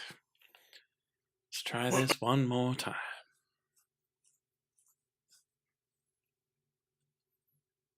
If it crashes again, Uh-oh. I might just call it a Yep. night. Oh no. Well, I mean- speaking of game design, I realized that I'm pretty sure today is the day that the 3D Super 3D Maze 16 is out on Steam Nice. for purchase. And it is so I can shout it out to, well, let's be real, Mac. Woo! Mac. But Mac, if you like retro maze crawler games with neon 3D effects and a cool little story in the mix, Super 3D Maze 16 might just be for you. And you can pick it up today on Steam for I think it's like $5 or $6. It's pretty cheap. But how will it's we follow the pretty- story, having not played 1 through 15? I mean, that's listen. We're going with the Star Wars route. We're dropping you right in the middle of the action. You're just gonna have to figure it out along the way. In media res? Oh no. Mm-hmm. Well, it worked out pretty well for Star Wars, so you know. So that's why everything should use it. Yes. Mm-hmm. We stand on the shoulders of giants to finish something as fast as we can, and before we even know what it is, we've packaged it and we've patented it, and we've slapped it on a lunchbox.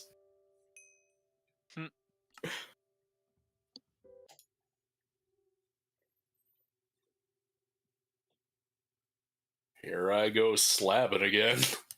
Oh, God. Oh no, I fell. Yeah, it's a good thing Frog has I'd never say- tried to build in any of my buildings, because I am Slabs almost everywhere. always slabs and walls. He hates them so much.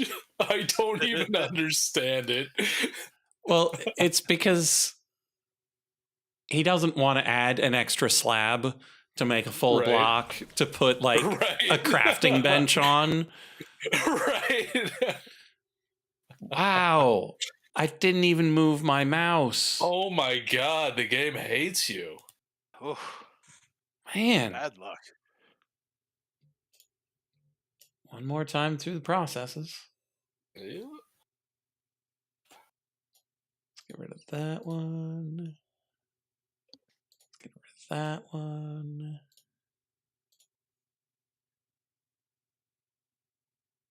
And then that one just comes right back, because of course it does. Don't need that one. Don't need that one.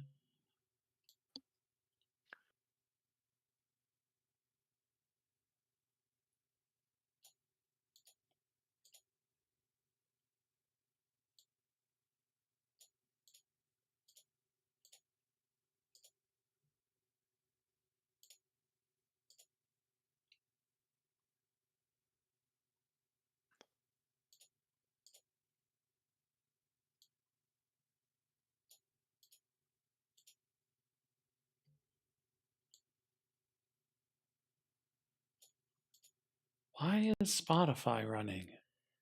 What the hell? I have never used Spotify on this device. Oh, that's not alarming at all. Okay, one more try.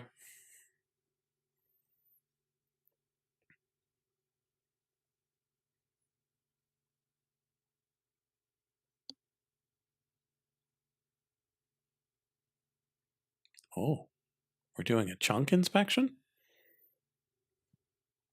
Chunk inspection.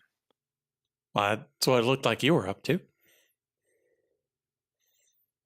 Oh yeah, I was just I was like, oh, how big is this tower again? And I remember, and then I measured it out and like, oh yeah, 69 by 69, because of course Yes. Yes, Of yes. it is. Listen, it slims down towards the tip, but yes, those are the base dimensions. I don't think it ever extends beyond that Okay. yet. Except for like down in the basement, maybe. And like the subway tunnel and everything.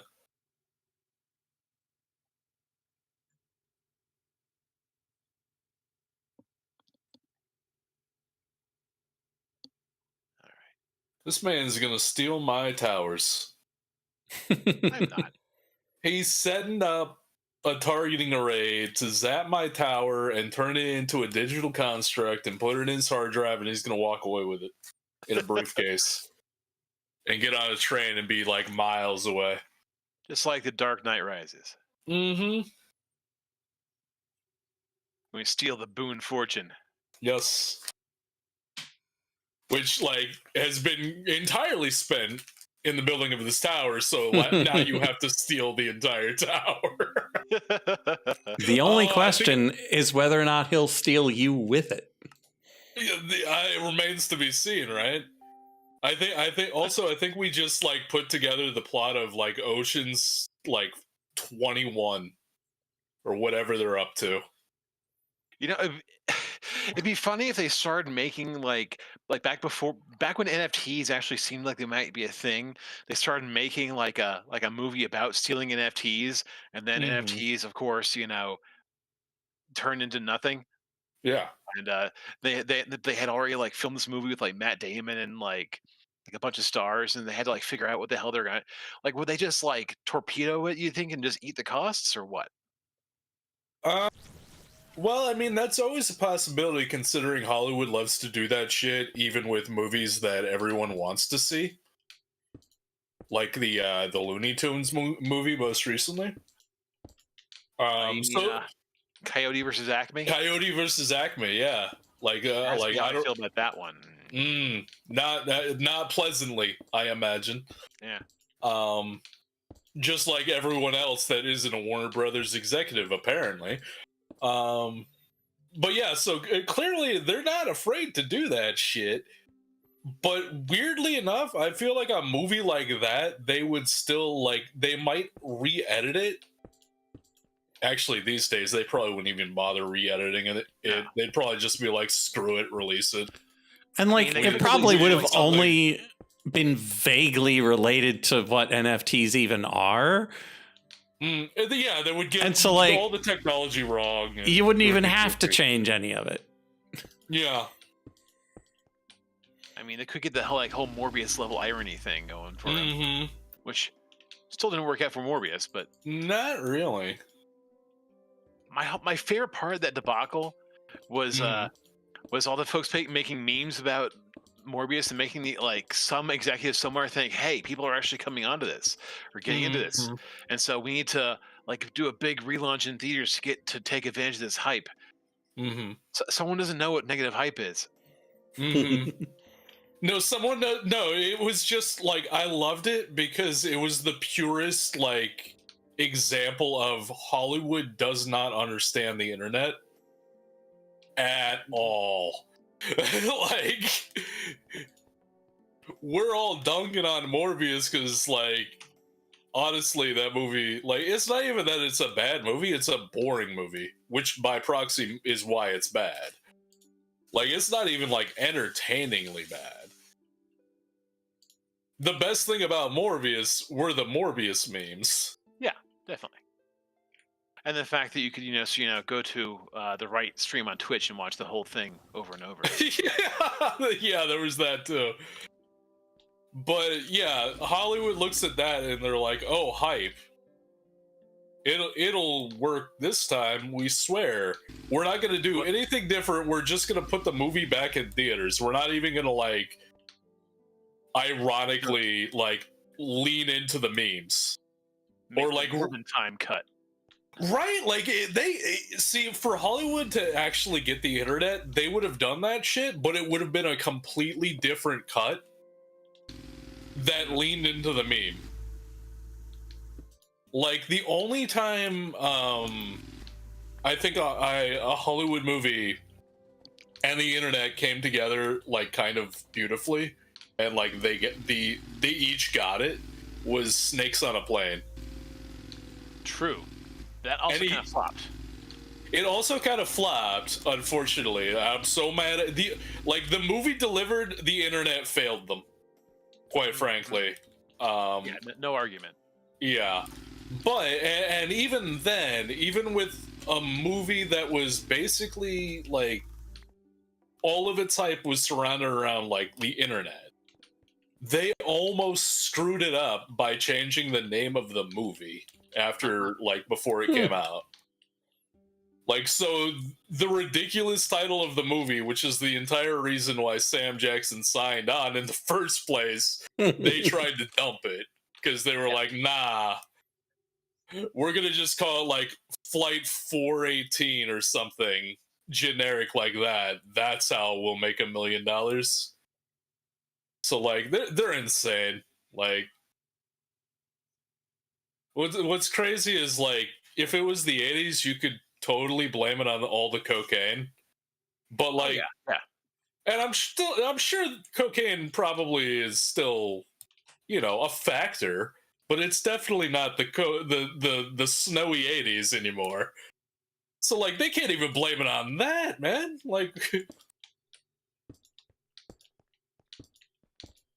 If anything, it's guys, go back to doing the cocaine. You made it, at least you made weirder movies back then. At least it felt like you tried. Yeah. It might have been a crack-fueled fever dream that concocted at 3 o'clock in the morning. But gosh darn it, there was some effort. People ruined their lives and their nostril cavities in the creation of this art. Damn it. Flash forward 40 years and the computer just made everything. No wonder we're getting bored.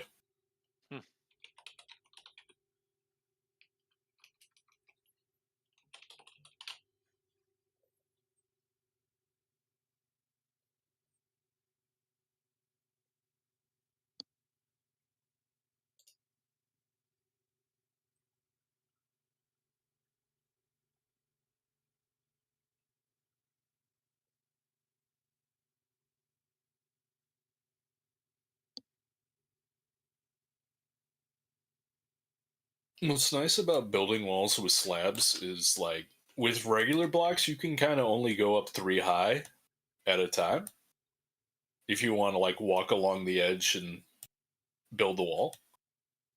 But with slabs, you can go 6 high. It's way more satisfying to lay down.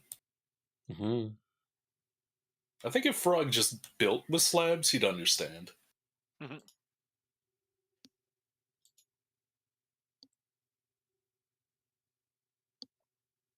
Oh, That would that's be cool. giving You it. can make castle brick. Ooh. Oh, that's cool. And you can make the various colors of runes too. Ooh.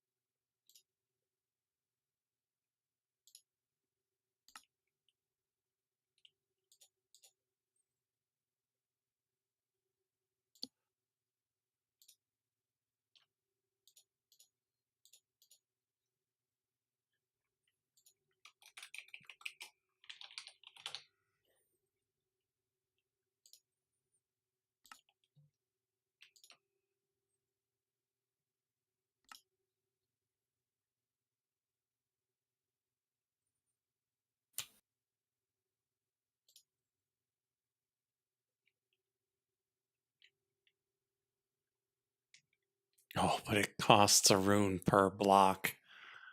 Mm.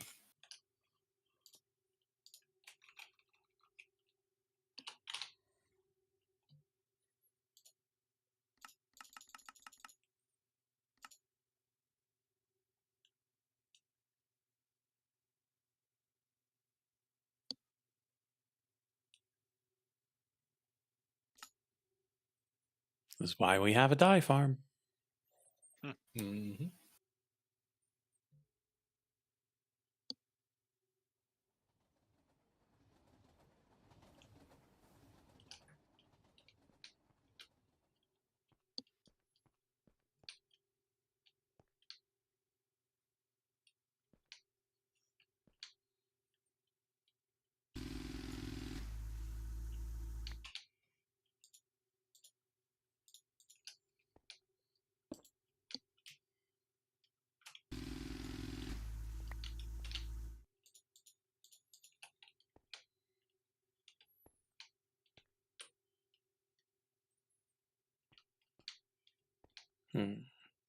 This should be the one that's colorful, though.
So what do you think, chat? Should they go full height?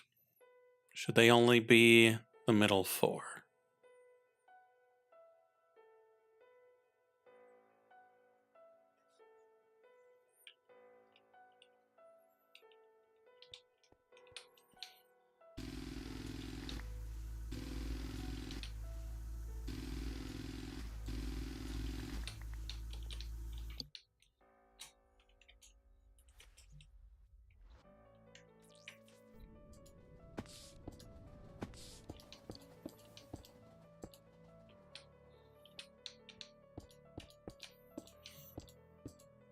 I'm probably going to have them cycle through all 4 colors.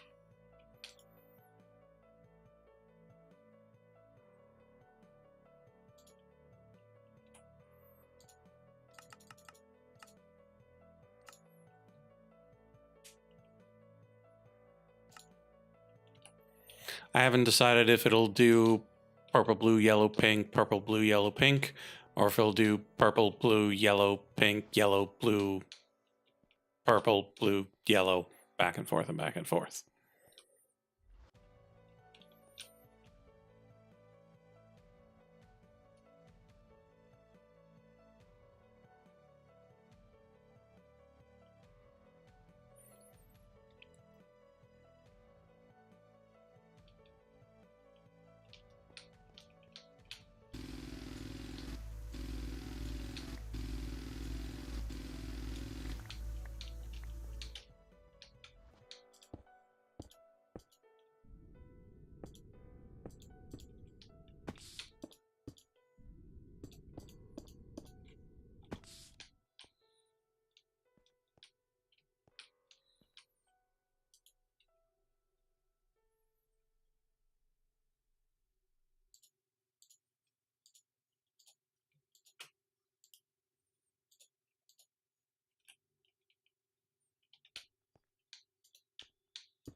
Yeah, full height's okay.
Okay.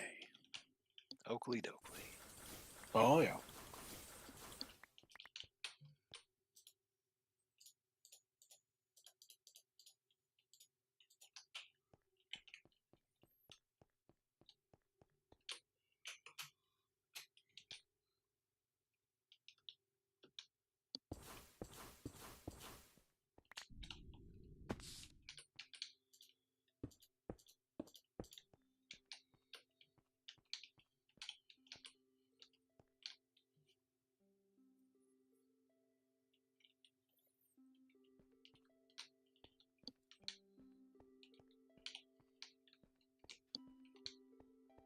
Ooh.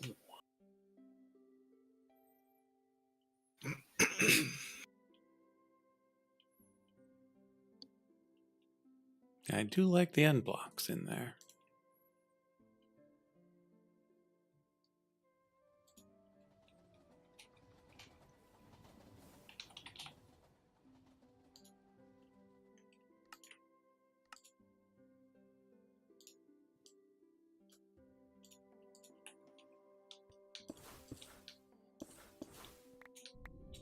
Hey. I'm dumb. I need to go down. Not up. You made a terrible mistake. Yep. Thankfully, these elevators turn on a dime, apparently. So.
Yeah, they do look like you should be able to just jump through. Just not a good instinct to have when driving by on a train.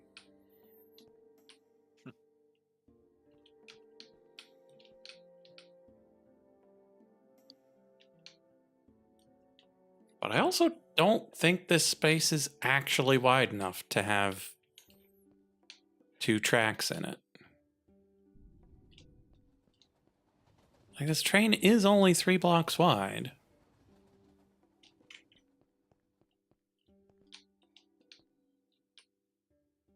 But, like, this would be clipping into it. Like, this isn't actually 3 blocks wide.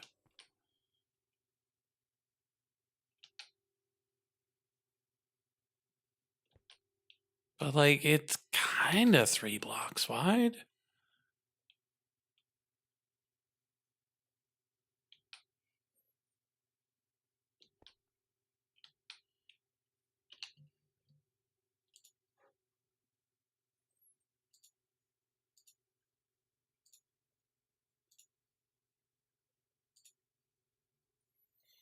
It's 2.8 blocks wide. Oh.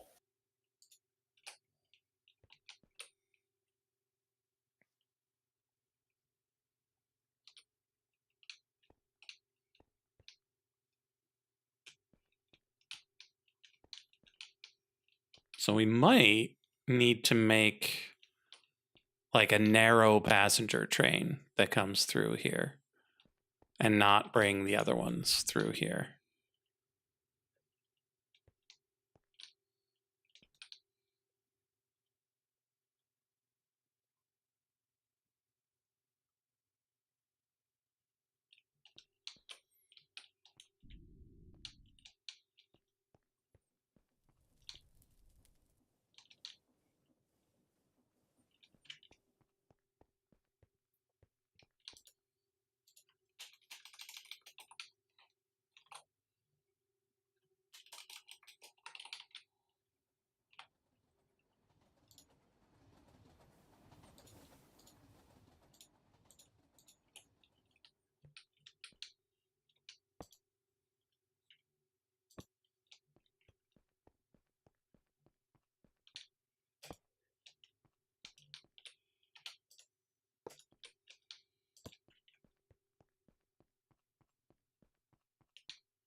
Because it looks great for the track.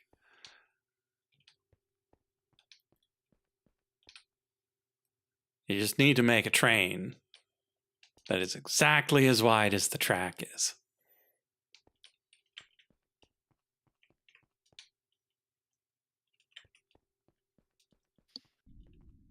Does it work like that? No.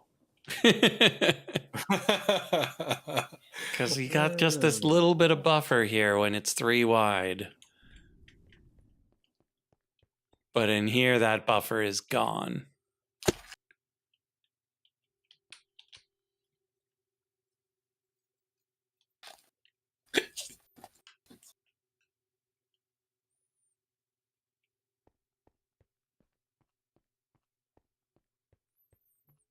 And like, it's real easy to make a train that's 1 block wide, and then its wheels jut out a little.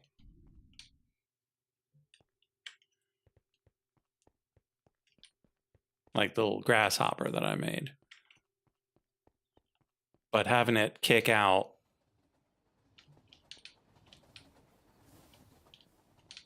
by half a block, that's going to be weird.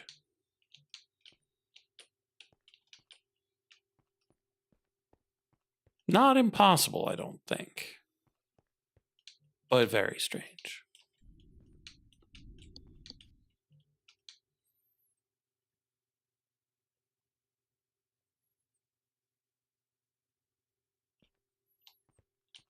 Yeah, you lose all of the texture, though. Like, I like knowing that it's there, but you can't see it at all.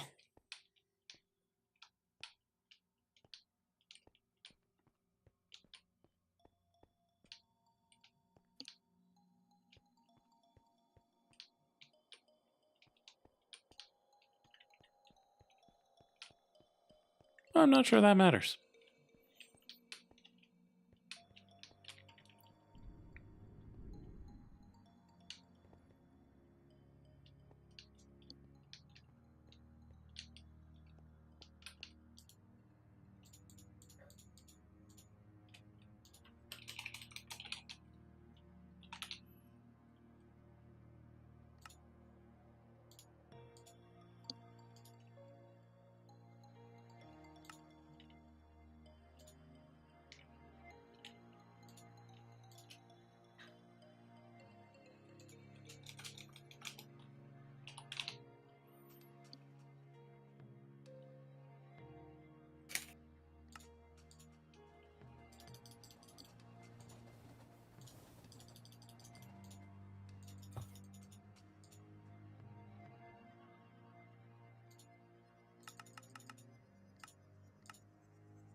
Certainly hope I didn't break it. asked for 3 different colors of runes. Oh, Hopefully it'll just do it. Greedy.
when I hear a cat on a counter, I need to go yell at him. 1 second.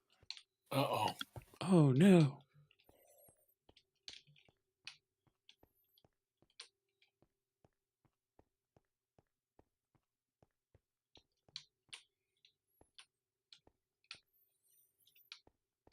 Okay. We got the floors, we got the walls. What do we do with the ceiling? No ceiling, open air. Get rained on. I mean, aside from being very deep underground, Well, I've already used That- Skyweave probably more than I should have. no, just take the top off of it. Dig up to the surface. Cut a gaping chasm through the Yeah. land. Yeah. It's like Dump my the pit, river but in into it. reverse. Yeah, my pit, but in reverse. We're coming at it from underneath this time. Call it sinkhole station. There you go. Now it's lore accurate. Now you got to do it.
Hmm.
That's right, chat. I'm replacing the stone with stone-colored wool.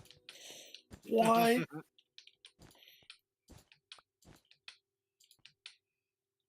Is this allowed? I will Who's make it gonna legal. stop me? The stone police? I am the stone police. Oh my god, he's dirty. King Kong does not have anything on him.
I like the way that the color changes because of the lighting. And so it doesn't just look like 4 colors. It's got tons of variation to it that I don't have to figure out. Hey.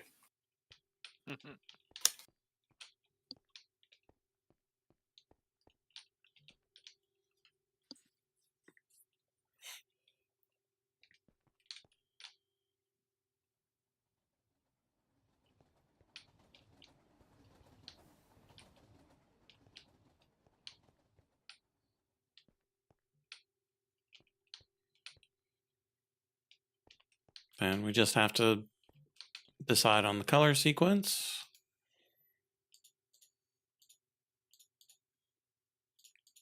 And spend the rest of our adult lives building it. Because, oh boy, is that a lot of blocks. Yeah, well. Easy peasy, right? It may seem like a lot of blocks now, but when you're just about to, lay the last set of blocks you need, you may on a whim decide to double the amount of technical blocks you need just for a running gag.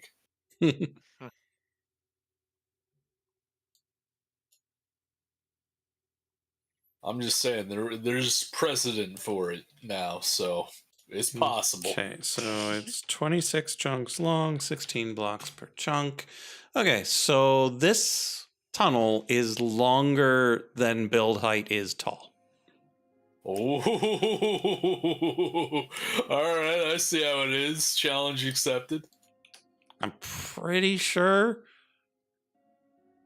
it might be the same distance because I think it's.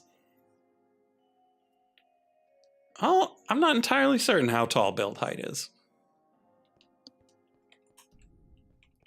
I think it was saying like level 255, but that's not including the negative underground layers I'm imagining. So. Yeah. So we've got down to negative 27. And then up into the 250s. I thought it might have gone up into the 300s, but I wasn't quite sure. I think 255 was the number that kept flashing when I was at the build height and trying to go beyond. It was like there's only a maximum of 255 whatever's. Okay. Unless yeah, because this is 3. over 400 long. Ooh, all right. So yeah, challenge accepted. Oh, hey, look. Game has decided Hey. it's time for me to go to bed. Yep. Okay, game. I see how it is.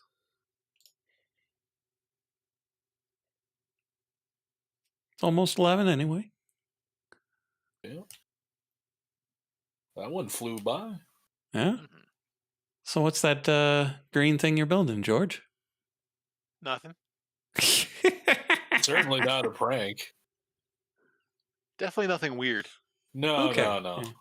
Totally never do ordinary anything green thing. Yep. Yeah, Mac, it's 11 o'clock, so even if it hadn't crashed, we'd be calling it right about now. Yeah.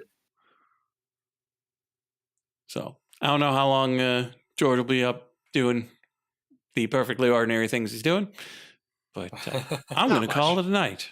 So Yeah. thank you for being here. I will be back on Thursday. Next Tuesday is Christmas Eve, yeah? That sounds right. Is. Yeah. And so I will not be Yeah. here next Tuesday, No. Certainly not. Mm-hmm. but I will probably be here the following Thursday. Probably. I make no promises, though.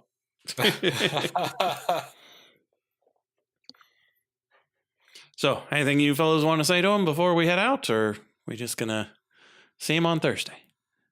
Yeah. The future is an uncertain place. It sure is. Yep. It's true. Merry Christmas. Ho, ho, ho. Oh, That's all I got. oh. Oh, murder. Hey, yeah, hell yeah. And on that note, we'll see you on Thursday. Bye bye. Yeah.